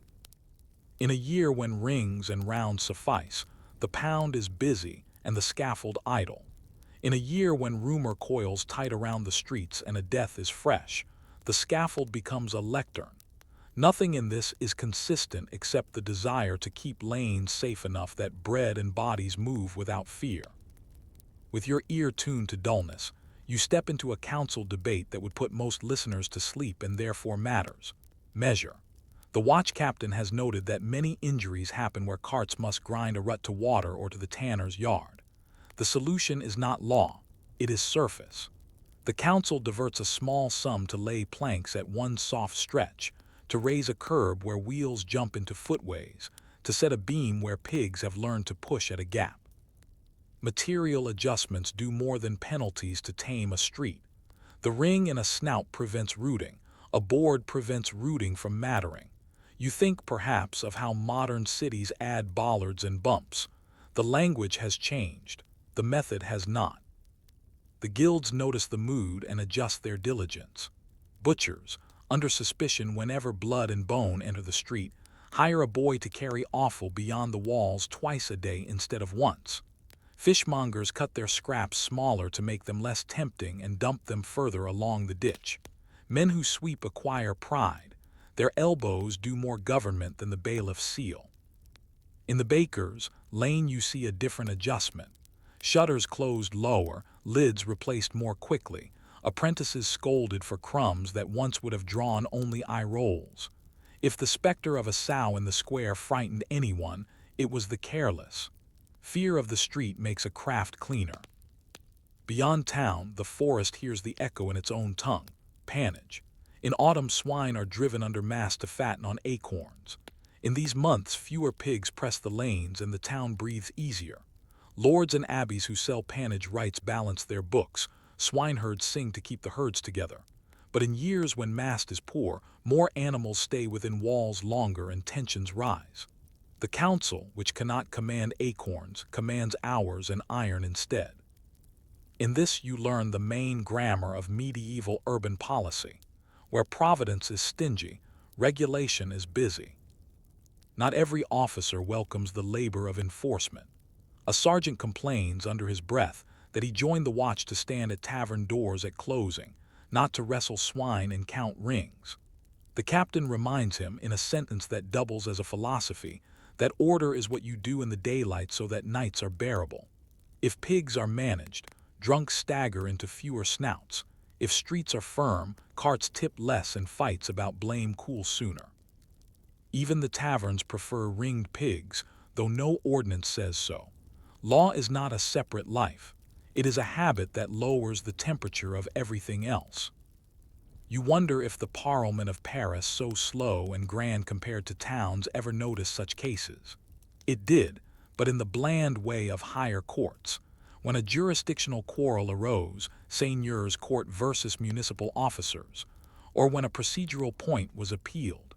In those rare glimpses, you see the higher bench nod to local necessity. If a town keeps order by ringing and impounding, and in extraordinary cases by public execution of a dangerous animal, the Parliament does not scold the method. It checks the form. Were officers competent? Was custody maintained? Was sentence pronounced by someone with right to pronounce? In this bureaucratic indulgence lies a tacit recognition that the fear of the street must be answered where the street exists, not in Paris. You take a detour into the record-keeping that lets memory last longer than rumor. The pound book lists creatures held, days kept, owners who paid, animals sold at auction after delay. The names are the town's prosody: a sow white with black ear, 2 shoats from the lane of the tanners, boar of the widow P. ring replaced. The very adjectives white, black-eared belong to a world where many animals look alike and controversy is avoided by specificity. The book outlasts the men. Decades hence, a clerk will read the line about the widow's boar and remember the year the council grew strict. In the guild book, a marginal hand adds, beside the rule on sweeping, a note: after the child, the jurés inspected daily for a fortnight. The comment is as close as the guild comes to grief. In homes, meanwhile, the example thins into custom. Mothers warn children away from pigs with a new firmness. Fathers adjust pens and gates. Older boys learn to prod with staves instead of feet. The neighbors who whisper about omens and fairs find less audience after the council's plain actions. Superstition's breath shortens when administration takes more and better breaths. None of this ends danger. No town with carts and animals and fires can do that, but it lowers hazard's frequency, which is what government looks like when it is good.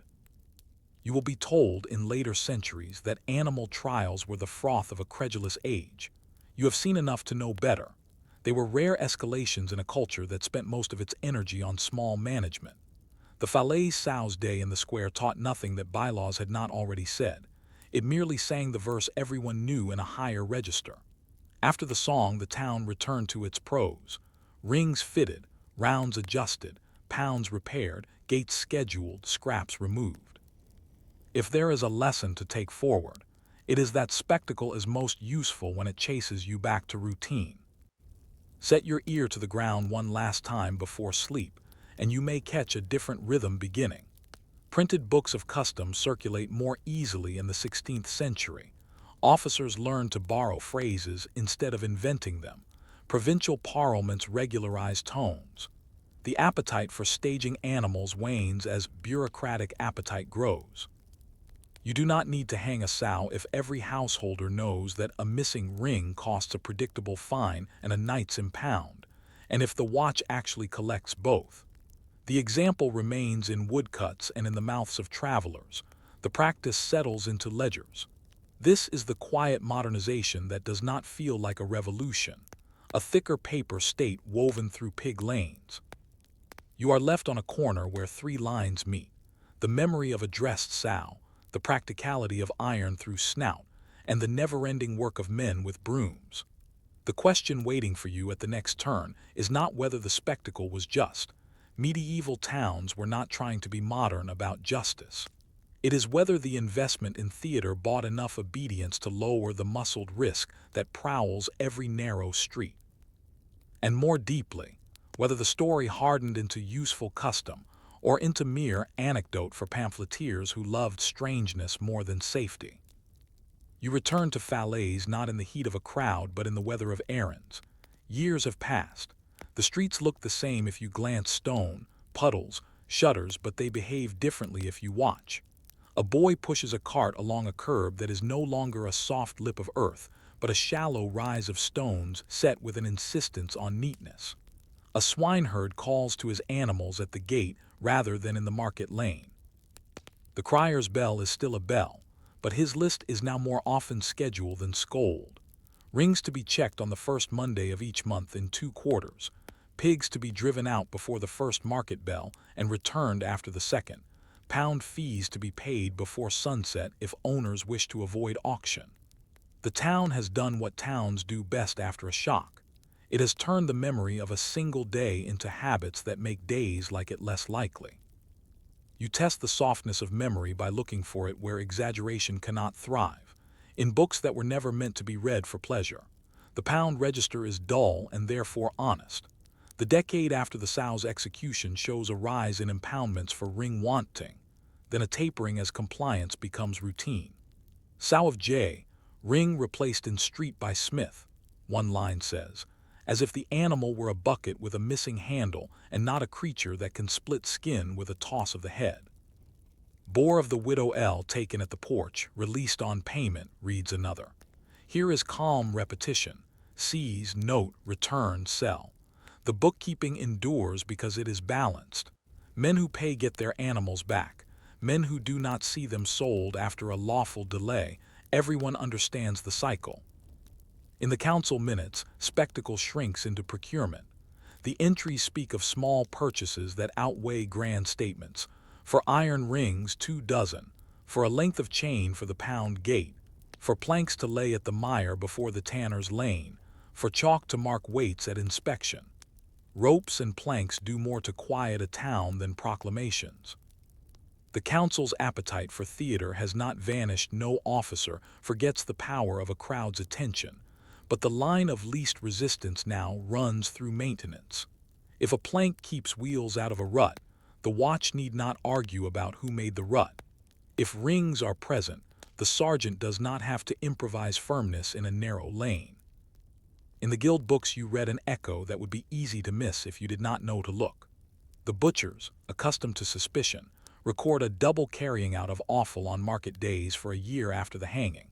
The practice then persists, not because anyone remembers the sow, but because the habit lowers the number of scolds they receive from the watch and the chapter.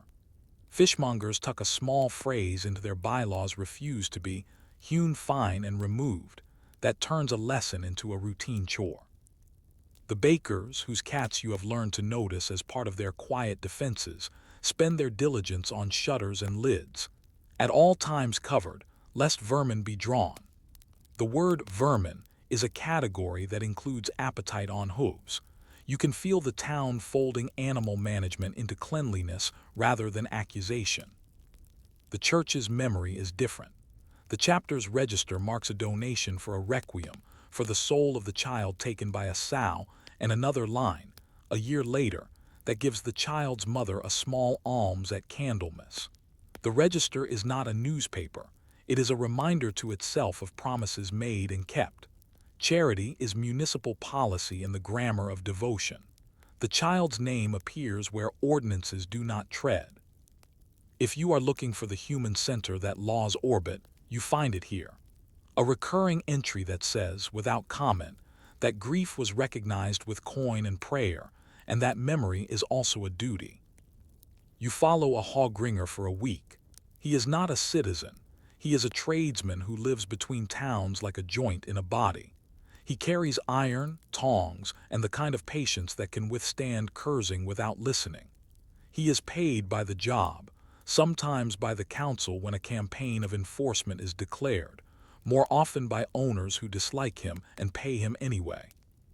He knows where to stand so that a pig's thrust hits the ground and not his knee, how to keep a grip when pain makes the animal rise, how to look aside so an angry owner's pride can settle without further words.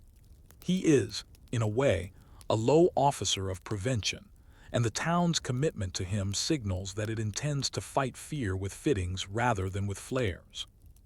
How far does the Falaise example travel? You track it not in decrees but in similarities. In Argentan, a note in a pound book reads, after the matter of F, rings to be checked quarterly. In Caen, a council minute resolves that pigs will be excluded from the hallas until the second bell, language you have heard before. In a provincial compilation of customs produced decades later, you find no mention of the sow, but you find, in neat articles, everything the sow's day taught: responsibility of keepers, fines for unringed swine, impound and sale procedure, gate hours for herds, authority of sergeants to act without waiting for a complaint. The law prefers what can be repeated. Stories prefer what can be retold. They converge only when repetition wears a groove deep enough for memory to flow into it. It is worth asking what the higher courts do with such local habits. The Parliament of Paris, which sits above these towns like a sober uncle, is drawn into cases of jurisdiction and form, not into fear and mud. When disputes rise whether a seigneur or a town had right to impound within a particular street, whether a sale after impound followed the proper delay, the Parliament looks at competence and sequence. If the town can show that its officers acted under color of a bylaw, that summons were given where required, that delays were kept and proceeds noted, the higher court nods. The nod is important. It is a recognition that law's dignity lies in predictability, not in taste. The Parliament does not love pigs, it loves records. You may be tempted to ask what changed in the lives of pig owners beyond rings and hours. The answer is not moral conversion. It is choreography. Men learn different paths through the same space. Drives to the commons begin earlier. Exits and returns happen at gates where sergeants wait. Courtyards acquire rails and doors. Children are told not to play in lanes at rush hours in the same quiet tone with which they are told not to touch the oven's door. The street is still the seam of the town work, talk, and passing, but the seam is stitched tighter. When the years roll on without a day like the sow's day, men congratulate themselves for reasons they cannot name. Much later, antiquarians will credit an execution with improving morals. The clerk would credit checklists. Set beside this the fate of animal trials as a genre of municipal theater. They do not vanish at once. They thin. The rise of printed compilations of custom in the 16th century gives councils words that hold without staging. The growth of officers whose work is inspection rather than performance moves labor from squares to storerooms. The emergence of royal policy that prizes uniformity does not like local improvisation unless it can be audited. Punishment that can be counted, fines collected, fees paid to ringers, Pound sales recorded fits a new taste better than punishment that leaves behind only a woodcut and a memory. The sow of Falaise kept her place because she taught the obvious. Later towns do not need such reminders as often because their tools have multiplied, and their attention is spread across more points of risk. You look deliberately for the places where memory refuses to settle into rules, because those are the places where fear persists. One is the edge of the market on holy days. Another is the lane outside a tavern near closing. Another is the stretch of road by the tanner's yard where water and muck work together to rearrange the earth every week. In these places, the council does not trust rings alone. It spends wood and stone. It assigns brooms and rounds. It relocates benches. The lesson is obvious when said aloud and hard to learn without pain. Enforcement without environment is tireless and insufficient. A snout ring is law in metal. A curb is law in stone. The towns that learn to lay curbs write fewer extraordinary days. You visit the family at the center of the long-ago day. Time has rearranged grief into habit there, too. A younger child sweeps a yard gate that now closes with a bar rather than a rope. The mother has a routine place on the Candlemas alms list. The clerk knows to expect her, and she knows which bench to sit on.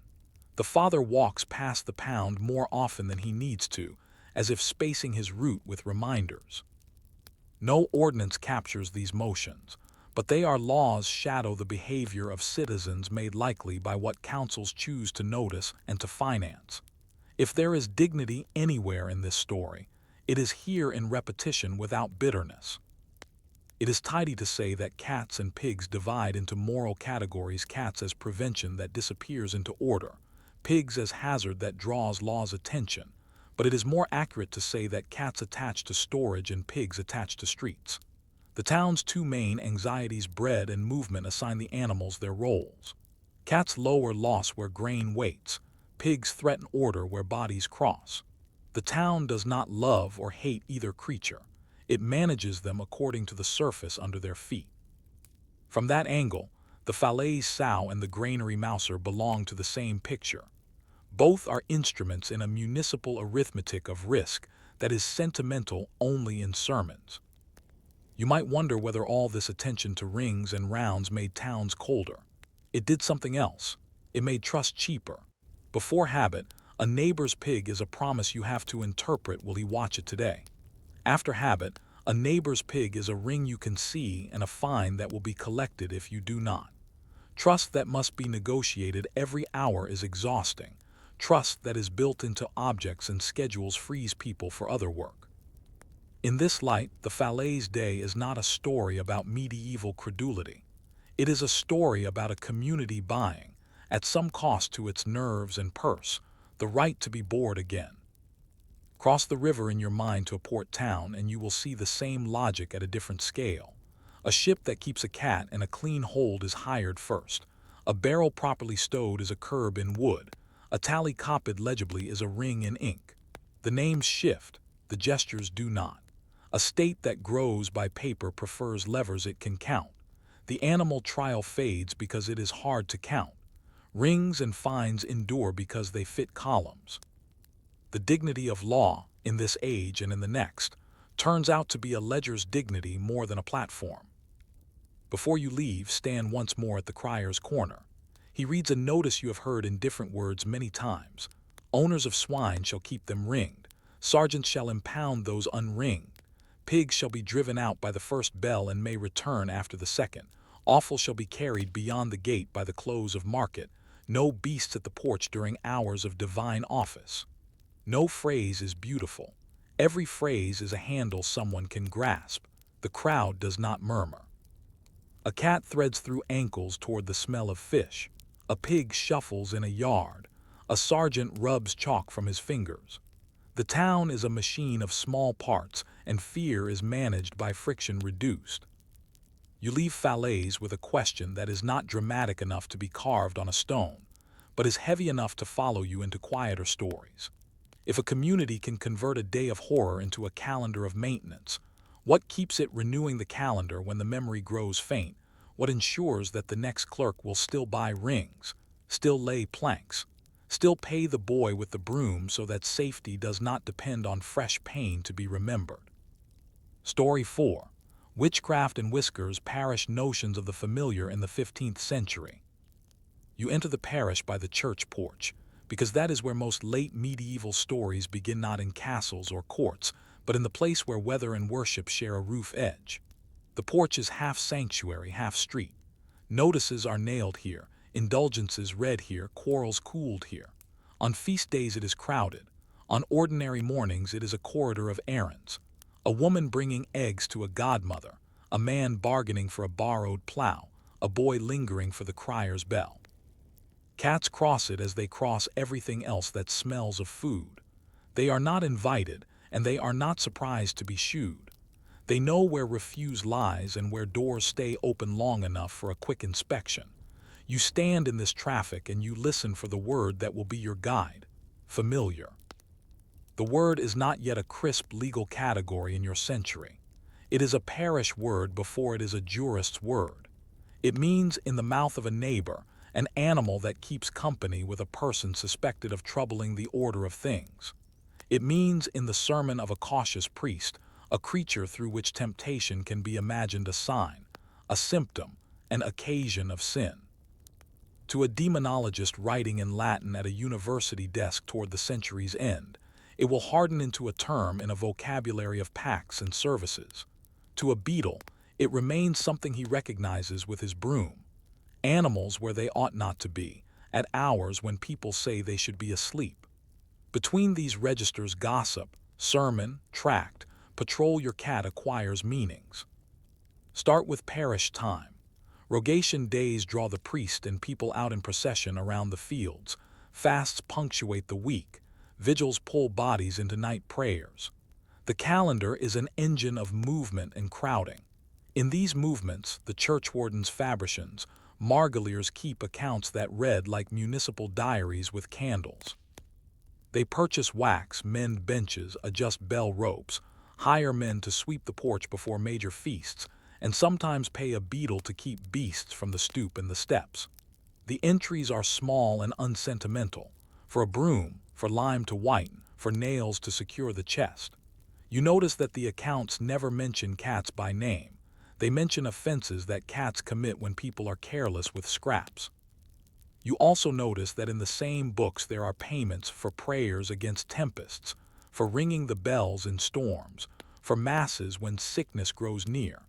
Anxiety sits in the margins of the ledger like damp. The 100 years, war winds down in the middle of this century. Plague still moves in recurrences. Harvest alternate between consolation and warning. In such air, parish speech sharpens around patterns. A widow keeps odd hours. A young woman refuses a suitor. A shepherd claims he saw lights moving where no feast was kept. The priest, trained in a school where handbooks warn against superstition and against negligence, preaches the line between piety and credulity. He does not desire a witch hunt. He desires quiet. Yet his stories draw on the bestiaries and exempla that have long used animals to maneuver hearts toward repentance. The cat appears as a marker of stealth and appetite, a creature of night, an emblem for the devil's way of coming softly to the door. Parish boys hear these images the way they hear thunder, as weather, not as law. The familiar at this stage is an interpretive habit more than an accusation. When someone is already suspected because she is quarrelsome, because he boasts at ale, because loans go unpaid, a cat that favors that threshold becomes one more notch in a tally that no one will admit to keeping. When someone suffers a run of bad luck, milk spoiling, hens failing to lay, a child feverish, neighbors lean toward explanations that can be pointed at. A creature that refuses to be governed by bells and doors lends itself to that pointing. She has her cat about her always, a woman mutters, meaning the household is too close to the sort of power we fear and cannot name politely. Move from the porch to the nave, and you hear the priest building protections out of words and water. He blesses salt and sprinkles thresholds. He instructs people to keep the feasts and avoid charms copied on scraps by itinerants who sell words like goods. He knows the manuals, pastoral books that counsel mild penances for light superstitions and sterner work when heresy is scented. He knows, too, the limits of his reach. Parish penance is barter sins for prayers, or alms and gossip is free. If he is wise, he speaks against malice as much as against malefice. He reminds the congregation that to feed suspicion is to let the devil eat bread at your own table. He cannot stop people from watching who passes the porch at odd hours. He can slow the speed at which observations harden into tailies. You step outside again to the lanes that you have already learned to read.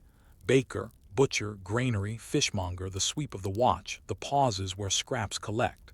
Here the cat lives in daylight as prevention and in rumor as sign. The beadle, who is tired of sweeping, treats cats like the rest of the apparatus. Move them along where they offend, leave them where they help. He has no time for familiars. He has time for clean steps. Yet when a season of fear arrives, say, after a run of unexplained sickness, or in a year when prices rise and fasting days bite, his practicality feels like hardness to those who want a target. The beadle hears more often that one household is too friendly with its animals, that prayers are whispered strangely at doors, that a woman touched a cow and it dried up. None of these claims is new. In some years they are dust, in others they are tinder. The courts that hover around this parish life are as much paper as power. Ecclesiastical courts, officialities under the bishop, hear cases of scandal, defamation, superstition, and clerical discipline. Their procedure is written, regular, and oriented toward correction. Citations read on successive Sundays, witnesses examined, abjurations accepted, penances assigned. They are not equipped, structurally, to stage terror. They are equipped to maintain the parish's face. Secular courts' bailliages, privates care about peace and property. They fine for blows, impound beasts, enforce bylaws. Between them lies an irregular frontier where tailies of sorcery move when they grow large enough to trouble more than a street. The century gives you touchstones. In Arras in the late 1450s, rumors thicken into what later writers call the vauderie, a welter of accusations about Sabbaths, pacts, and nocturnal assemblies. Cats appear in depositions as creatures stroked by suspects, as shapes in which suspects allegedly travel, as signs. Elsewhere you hear friars warning against household rites that look too much like commerce with power, bowls of milk set at thresholds for good fortune, charms against toothache, muttered blessings that are not the church. In these climates, a cat that is only a mouser in a baker's back room can become, in words, a messenger. The familiar is born in stories like this, halfway between kitchen and pamphlet. You might think the learned law of the universities invents this familiar out of nothing. It does not. It codifies it. The demonological imagination, fed by scholastic debates about angels and powers, takes parish anxieties and arranges them into systems. Pacts, marks, spirits assigned, duties exchanged. In this airflow of ideas, the cat acquires roles. It can be fed. It can be named. It can be the creature who takes a drop of blood and gives, in return, a trick. Parish people do not read the treatises, but they hear them summarized in sermons, reduced to warnings and examples. A preacher who wants to calm his town will pick other stories. A preacher who wants to alarm it will find in a cat's yellow eyes a ready emblem. Let the beadle lead you on a night round. He carries a staff and a lantern. He crosses the square, checks the porch, nods to the watch at the market gate, and listens for music in the wrong place. A cat slips through his light and vanishes. He does not mark the cat. He marks the shutter that is opened too late on a fast day, the bench not swept, the youths laughing too near the church wall. The familiar, when it touches his work, is an enforcement problem. Rumors move men to ask him to be seen more often. He obeys by walking. The rumor is not quenched by walking. It is starved by nothing interesting happening while he is there. If the council pays him for an extra pass past the suspected house, it is not because it believes in night flights. It is because calm can be purchased with footsteps when coin is scarce. Notice how often the cat in these stories is the second line in a lineated poem. She has a sharp tongue and a black cat. He lends it interest and keeps a gray cat. Her daughter went to market alone and the cat followed. The animal is an intensifier, not a proof. In court, if anything gets that far, witnesses will say they saw a creature on a sill, a woman stroking, a man murmuring. The judge, trained to distrust invention, asks for contradictions, other witnesses, other times. Ecclesiastical officials discipline slanderers as often as they discipline the slandered. Secular officers prefer fines to flames. Your century is not yet the century of fevered hunts that will bloom in some places later. It is the century of fear seeking form, and form often refusing to oblige. The familiar remains an insinuation more than a conviction. There are, though, the rough rituals that make historians wince and parishes shrug. Midsummer fires where youths toss things into flame for luck, sometimes animals. Charivari where neighbors mock a mismatch by night. Bishop customs where order is inverted in jest. In certain towns, Paris often remembered cats suffer at St. John's fire, thrown into crackle and yowl as a crude offering to luck or a cleansing of nuisance. Whether this happens every year or only when zeal and cruelty coincide is a matter of argument, but the parish register that reads, "For wood for the fire," does not distinguish. Priests uncomfortable with such customs preach against them. Councils forbid them in sentences that sound like other sentences about waste and watches. In these moments, the familiar is not a demon's envoy. It is the village's shadow, the part of play that makes people uneasy after they laugh. Inside houses, where parish eyes are most speculative, cats and people share the dull economics you have already learned to respect. A widow with few coins keeps a cat because mice do not care whether a husband is dead. She feeds it with cautious love. She also knows what people say. She keeps her broom near the threshold and her door wider by a hand's breadth during processions, so that the beadle will see her do the things neighbors expect.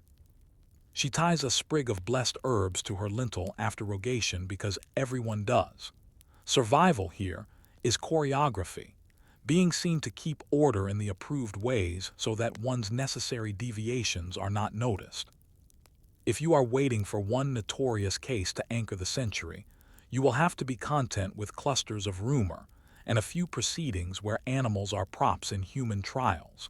Familiar talk is sticky. It does not rise easily to sentences that leave long paper trails. What leaves trails are defamation suits, in which those accused of witchcraft or malefice drag accusers before ecclesiastical judges for slander. There the cat appears again, as a thing said she feeds a demon in cat's likeness, and there it is dismantled, sometimes into apology and penance. Judges order public amends, a candle at the altar, a statement at the porch that words were false. Parish life is restitched with ritual rather than with punishment. The familiar sinks back for a time into kitchen usefulness. The learned voices you hear at the century's edge, preachers trained in the new appetite for system, do not create parish suspicion. They give it grammar and sometimes license. Print will soon multiply their words. But you are still, in the 15th century, standing in a parish where the dominant technologies of fear are bell, broom, and word of mouth. The familiar is possible because the cat is everywhere and inscrutable, a creature that does needed work without being readily commanded. That combination, need and independence, breeds stories in communities that cannot afford mystery without an account. Sermons offer one account, rumors offer another, ordinances seek to confine the consequences of either to the porch and the market lane. A final, quiet layer, the saints. Parish people assign patronage to nearly everything: St. Gertrude for travelers and in some places against rats, St. Anthony for lost things and animals, local shrines for local worries. You see images of demons as cats under the feet of saints in some carvings. You see house marks scratched on doors as if to say, the boundary is here. The cat receives no saint, it receives utility. That absence is part of the reason it slides so easily into other roles in speech. In a world where everything public is under a patron, creatures without patrons can be named by whatever story is at hand. When you leave the porch for the last time today, you carry two contrary impressions that do not cancel each other. First, that late medieval parishes were practical. They disciplined slander, they favored correction over crescendo, They used the beetle's rounds to lower the temperature of rumor. Second, that the materials for something harder were already in the air. Learned systems that turned parish suspicion into cosmology, printed words that would travel faster than a crier's bell, hunger and sickness that could summate into blame when patience wore thin. The cat is poised between these futures, as it is poised on every sill. A housekeeper by day, a familiar by talk when night and worry lengthen. You are left with a question as unresolvable as parish weather. When fear next gathers over price, over plague, over politics, will the habits of correction and housekeeping be strong enough to keep cats as tools of order and signs of nothing? Or will a sermon, a rumor, and a sleepless season teach neighbors to see in every blink of a mouser's eye the promise of a pact? You reach the familiar by way of paperwork. It is not the path storytellers prefer, but it is the one that actually carried consequences. When suspicion thickens in a parish, it rarely leaps directly to a pyre. It thickens into defamation, and defamation becomes a case. Your entry point is a sheet of paper folded twice and sealed with a blob of wax and ecclesiastical citation. It bears a name you have heard in the porch and a formula you will hear again. Appear on the third market day after Mass to answer for words spoken or deeds rumored, under pain of excommunication for contumacy. The court is the officialite, the bishop's officer's court, and its benches and ink pots are set up to do something very specific: cool the parish. You sit in the back as a notary reads a complaint. The words are not about cats, they are about mouths. Such and such person did, in the hearing of honest folk, say that N was a witch, keeping a demon in the likeness of a cat, and that this N had by such means spoiled milk and sickened a child. The plaintiff seeks amends not only because the words injure reputation, but because reputation is a kind of property in a town where trust is currency. If the defendant fails to appear after notices are read on successive Sundays, the judge may declare default and order a penance. If the defendant appears, the court will take depositions, names, places, the hour between the bells, the exact words. The familiar enters the record as reported speech, not as apparition. Witnesses testify with an attention to social topography you have learned to respect. "I saw the cat on the sill," says one, "and I heard the woman speak softly as if to it." Another says the same cat was fed from a dish near the threshold. A third insists the animal was seen on a night when vigils were kept, as if being out late were proof. The judge trained to prefer facts that can be checked asks the questions habit wore into his craft. Who else was there? What else was said? What did you do next? How long have you known the parties? If he is wise, he insists that rumor be traced to its first mouth, and that the first mouth take responsibility for the words it set loose. The defendant, if she is prudent, does two things that have nothing to do with theology. First, she declares herself a parishioner in good standing. Confessions kept, fasts observed, offerings given at rogation, bench kept swept. Second, she reassigns the cat to the economy you have watched in granaries and guildhalls. It keeps mice from grain and bread. It is fed because it works. It is shooed from places of offense as others shoe theirs. She knows the court's psychology. It is built to prefer maintenance over melodrama. She offers the judge a way to settle the matter without letting the parish's appetite for stories run it. The court seeks amends rather than winners.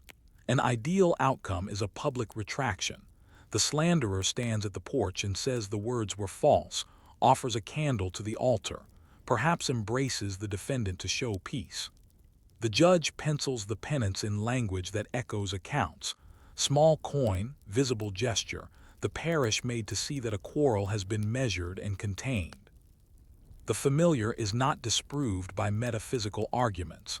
It is pushed back into kitchen usefulness by the weight of ritual apology and the dullness of ordinary responsibilities.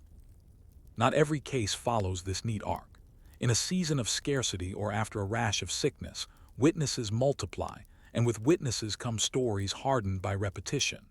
You hear claims that a cat leapt from a window when holy water was sprinkled, that a child cried at the animal's look, that a small cut on a finger would not close until the cat was driven away.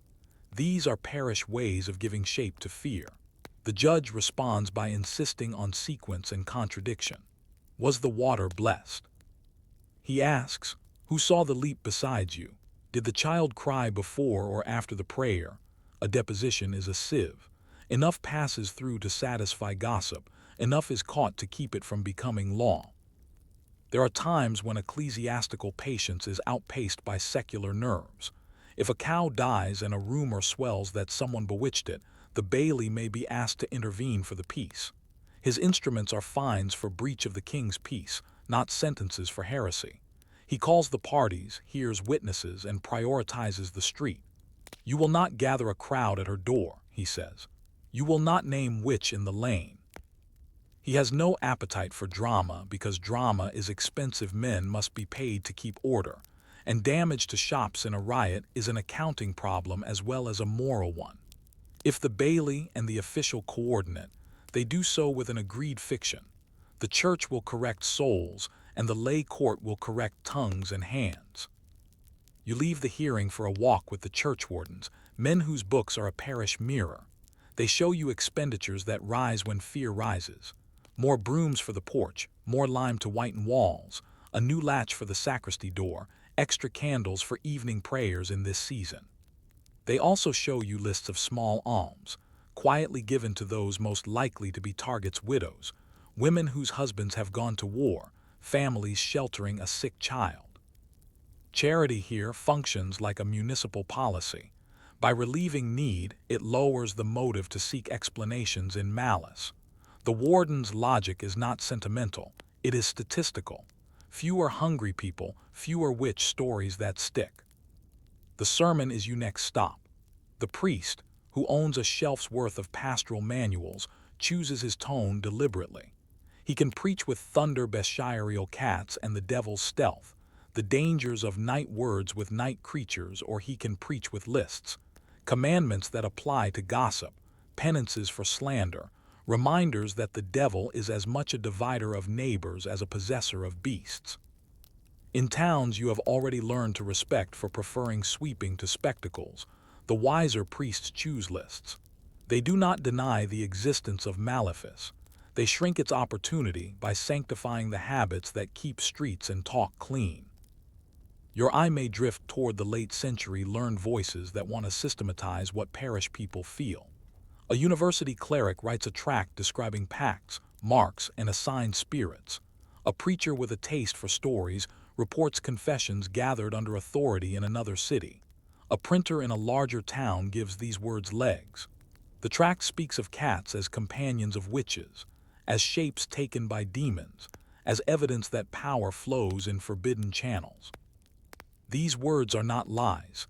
They are a selection of the darkest possibilities, arranged to hold attention. When they arrive in a parish that has already rehearsed fear, they find familiar ground. When they arrive in a parish trained by years of brooms and apologies, they find less purchase. The difference lies in routines, not in learning. To move from description to survival, list what a prudent householder does when rumor nips at her heels. She keeps her door open during processions so that her piety is visible. She feeds the cat inside rather than at the threshold, where a dish could become a sign in someone else's story. She sweeps the sill and scatters no crumbs. She speaks first when the beetle passes, to claim the parish's gaze rather than fear it. She gives a loaf on fast days to a neighbor who is loud in the lanes. She arranges for the priest to bless chalk and herbs at Epiphany and Rogation, then leaves the mark at the lintel where any passerby can see her belonging. None of this is theater in the mocking sense. It is the politics of being seen, a dull and necessary art. The parish has its own detectives who are not officers, midwives and healers who move between households with eyes trained to notice change. Some have charms and prayers taught by elder women. Some have tinctures and a store of scents. When fear is low, they are thanked for their knowledge. When fear is high, they are suspected first because expertise is always one accusation away from packed in communities taught to see surplus skill as borrowed power. An ecclesiastical judge who knows his world will ask midwives to swear to the church's forms and will recruit them to swear against malice. He will not ban their arts. He will baptize them with supervision. It is slower work than thundering, and it holds a parish together. Observe how the familiar bends with the calendar. In Lent, when fasting shifts the town's diet and tempers grow sharp, accusations rise and then fall with Easter. In midsummer, when fires are lit and boundaries feel loosened by light, rough customs creep closer to the church than wardens like, and cats suffer as props in rituals whose meanings are no longer clear even to the youths who keep them. In November, when the year contracts, processions stretch again, and parish people use blessed movement to redraw the lines between inside and outside, licit and illicit. The beadle's stick and the priest's aspergillum do the same work in different media.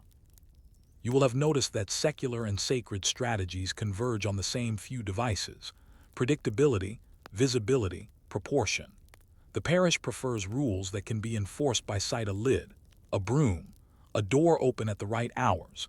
It prefers officers whose presence can be logged. It prefers penances that offer the same satisfaction to an onlooker as a fine does to an accountant. Against that infrastructure, the familiar and interpretive practice seeking a body finds fewer bodies to occupy. Cats do not stop appearing on sills. They stop meaning more than their paws and their stomachs. There are places where this consensus falters. A traveling preacher with a talent for fear can reset a town's stories in a week. A magistrate who craves order by example can be tempted to make an example too grand for the facts. A chain of misfortunes can line up so neatly that even sensible people look for lines connecting them. In such places, proceedings stiffen. The ecclesiastical court may expand inquiries beyond defamation into moral habits. The secular court may keep prisoners longer. The parish may tolerate searches and seizures that, in calmer months, would be criticized as zeal. The familiar fattens in the gap between patience and urgency. A cat is the easiest proof to point to when you need a proof quickly. Yet when you look for what lasts, you find that the parish's slow machinery wins more often than it loses. The court's registers show far more retractions than convictions. The bailie's notes show more warnings than whippings. The warden's accounts show more brooms and chalk than chains. A century that ends with textbooks of demonology also ends with town books full of routine. The failure of the familiar as a permanent legal category in most places is not a triumph of enlightenment over credulity. It is the triumph of routines over excitements. The cat returns to the granary because hunger is more persuasive than theology, and the porch stays clean because sweeping is more frequent than sermons are memorable. You can secure this conclusion with a test of opposites. In one parish, a slander case ends with a candle and an embrace, and the defendants live on as before, their cat still on the sill, their door still open on rogation. In another, the same court, led by a more anxious official and battered by a worse season, pushes hard into oaths and searches, and the results travel to the bailie, who prefers visible peace to private correction. The second parish produces a story retold for years. The first produces a habit that no one remembers to praise. Which parish is safer 5 years later? The one whose stories thickened into caution, or the one whose routines thickened into trust? If you measure by the number of times the beadle is called to stop a crowd, the answer is not ambiguous. You end your tour in a sacristy where the warden counts the parish's small wealth: chalice, linens, candles, a chest with 3 locks, each key held by a different man. He also counts a pile of folded notices, citations read and done, penances assigned and completed, apologies witnessed and recorded. Paper here is a sacrament of memory. It allows a parish to say, when the air grows feverish, "We have seen this before, and this is how we cooled it." It allows a judge to say, "We will proceed by depositions, not by shouts," and a beadle to say, "I will walk again at the next bell." It gives the cat its escape route back into ordinariness, a ledger in which its footprints appear only as proofs of good housekeeping. Beyond the sacristy, a cat threads through the press of worshippers leaving Mass. No one blesses it, no one curses it. Someone shuffles it away from the threshold with a toe. The beadle tilts his broom against a pillar and listens for a quarrel that does not come. The priest in the pulpit chooses, next Sunday, to preach on the duties of speech rather than the dangers of demons. The wardens schedule a sweeping and sign for lime. The familiar never wholly banished because fear is never wholly absent shrinks to its proper size. A rumor-born interpretation that will dissipate again under the weight of clocks, brooms, and the proud little economies of households that feed cats because cats save bread. You are left with a hinge of a question small, stubborn, and decisive for what will happen in the century ahead. When print thickens the air with uniform stories of pacts and assigned spirits, and when state courts grow hungrier for procedures they can standardize, will parish routines prove muscular enough to keep suspicion inside defamation suits and porch apologies? Or will the familiar harden from talk into charges that carry punishments no broom can sweep away? You reach the crest of the story where parish habit meets a new wind. It is not a gale at first, more like a breeze that smells faintly of ink.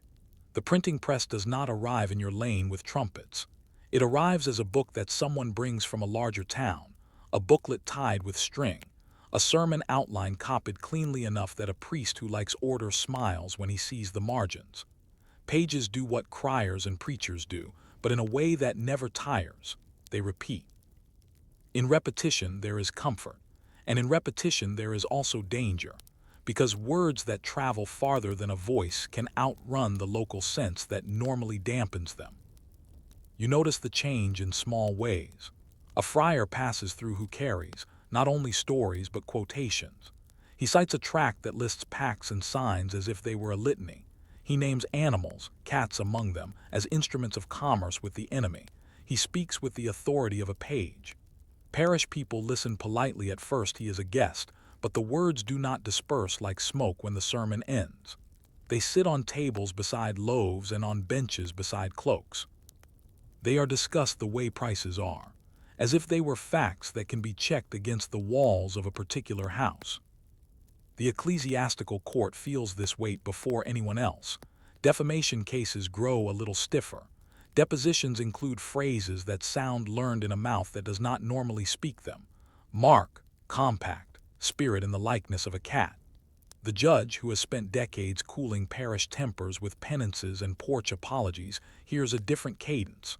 The words are not only about neighbors now, they are about a system. He adjusts his questions accordingly. He asks whether the tale began with a book or with a sight. He asks whether the witness saw a beast eat at a dish or read about a beast eating blood.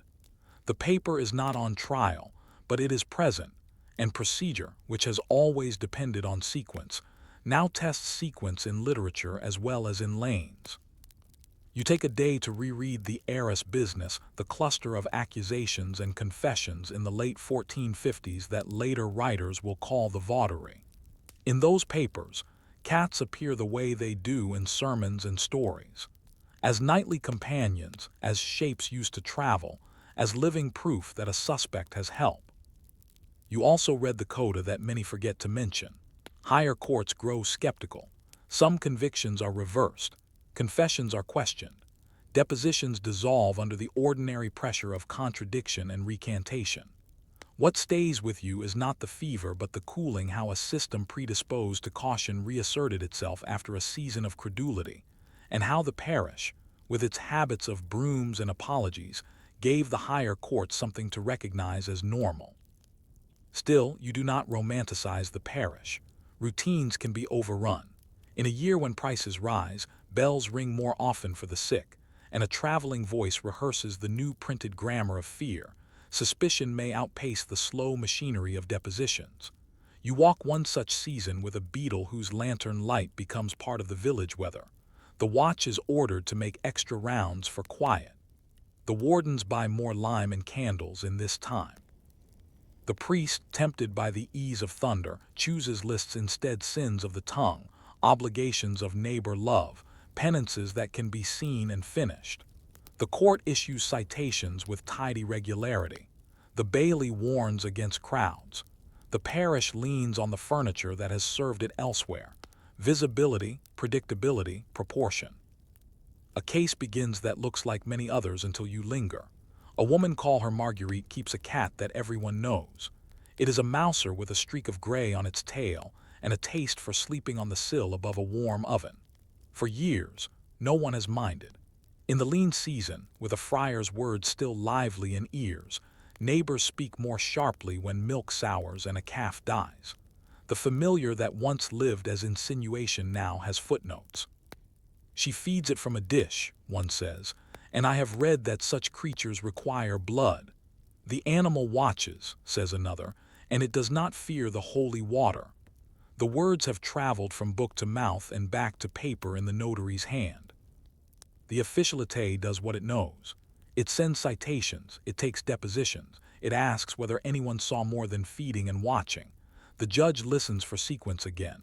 When did you first hear that cats take blood? He asks. When did you see this creature eat? The answers do not lock. One witness read last winter, another remembers a sermon from 2 summers ago, a third is sure she saw a drop, though she cannot say whether it was from a finger cut on a bowl or from a ritual. The judge tills the story for contradictions. He finds enough to resist the urge to make an example. He orders instead a porch apology for the sharpest mouths and a penance for Marguerite that belongs to parish correction, not to panic, an open-door promise on procession days, a pledge to feed the cat inside, a candle for the altar, a broom for the porch. The court writes it down. Calm is restored by boredom. If you want climax, you will not find it here in a pyre or in a crowd. You will find it in the moment when repetition saves a town.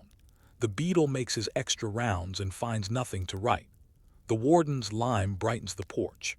The priest preaches the same sermon on the sin of tongues 3 times in a month. The bailey stands at a corner on market morning and reminds a man with a hand on his shoulder that the peace is the king's and not to be tried. The cat sleeps on Marguerite's sill, his tail in its usual curl. The season passes. The tract that once made the rounds finds its way to the sacristy shelf, where it becomes a reference rather than an engine. You step back to see the larger arc. In the 16th century, learned demonology will grow more capacious and confident. Some courts will harden. Some places will have seasons where parish machinery is overruled by men who believe they are doing God's work by abandoning proportion. But your century, the 15th, ends with a balance that is worth noticing precisely because it can be forgotten. Ecclesiastical courts prefer correction. Secular officers prefer peace. Guilds prefer clean benches. Councils prefer rules that can be enforced by sight. In such soil, the familiar rarely ripens into a legal category. It remains a way to talk about unease in households that already have other reasons to be uneasy. You make a list of small devices that carried the weight of this resolution because lists are the truths that sleep. First, the open door, being seen to belong when processions come by, which makes stories less sticky. Second, the inside dish, feeding useful creatures where the public eye cannot mistake prudence for pact. Third, the broom. A clean sill is a poor canvas for projections. Fourth, the porch apology, a ritual that turns heat into form and allows people to keep living next to each other. Fifth, the beadle's lantern, rounds taken at predictable times so that rumor has to face a habit stronger than it is. Sixth, the ledger, a memory that can be consulted when someone says, "We have never had such a case," because the book will answer gently, "We have." You ask yourself whether the cat noticed any of this. It did not. It preserved the parish from mice the way it always has, by being hungry in the right places and lazy at the right hours. History rarely shares its victories with the creature that made them possible. Yet the cat's role in this story is more than scenery. It served as a test of a community's discipline. A town that could keep a cat in the kitchen and out of the porch in lean times was a town whose habits were strong enough to resist the intoxication of the newest frightening page. A town that could not make that distinction was vulnerable to cycles of accusation that would tire it and impoverish it without making it more secure against plague or price. The higher courts, the parliaments that later readers imagine as distant arbiters, do their part by loving paperwork more than panic. When cases rise to them from places less steady than yours, they look for competence and sequence. Were citations read? Were depositions taken? Did witnesses contradict themselves? If the lower court has done the dull work, the higher court often restores proportion. This is not heroism. It is bureaucracy with a conscience about form. The effect is the same. Fewer scenes, more sentences that sound like housekeeping. You finish where you began, at the porch. The wardens have hired a boy to sweep before the vigil. The beadle leans his broom against the pillar and looks down the lane. The priest, who has decided not to chase novelty in topics, speaks again about speech. Marguerite's cat threads through feet and disappears beneath a bench as if it had been written into the nave when the stones were set. Children are told not to tease it. An old woman crosses herself and smiles. The page of the tract is still on the shelf, but a page of accounts lies open too, showing purchase of lime and candles and a new latch for the sacristy. If you put your ear to the paper, you can hear which page will be used again tomorrow. The lesson, if you want one, is unusually neat for this series of sleepy histories. A parish is a machine that makes fear manageable by substituting routines for excitements. Routines are cheap compared to excitements. They travel more slowly, but they last longer. The familiar cat as devil's emissary thrives in excitements and starves in routines. When you read about later hunts, remember the fragile scaffolding you have inspected here. Ledgers, citations, apologies, rounds. Remember how much depends on a judge's patience with contradiction, a priest's preference for lists over thunder, a beadle's willingness to walk a little farther than his pay strictly covers, and a householder's sense to feed a cat inside rather than on the threshold. You may think this is only medieval parish wisdom and that you are safely far from it. But modern neighborhoods have their familiars, two ideas that make ordinary creatures or habits stand for secret harm. Social media is a porch with infinite corners. A rumor is a sermon that does not need a pulpit. A photograph is a deposition without a judge. The apparatus that keeps talk from hardening into harm looks surprisingly familiar across centuries. Clear rules about public spaces, officers who act the same way every time, procedures that prefer contradiction to crescendo, and a kind of civic housekeeping that is proud of being dull. If you ever wonder whether boring work matters, look at a cat curled on a sill and consider all the fires that did not start because people kept their brooms moving. You end with a question suitable for the place where sleep finds you. When the next printed fear arrives on thick paper or a glowing screen, will you, and the institutions you live inside, have kept your routine sturdy enough that a creature doing useful work can remain only what it is? Or will you let stories turn it, again, into a sign of everything you dread?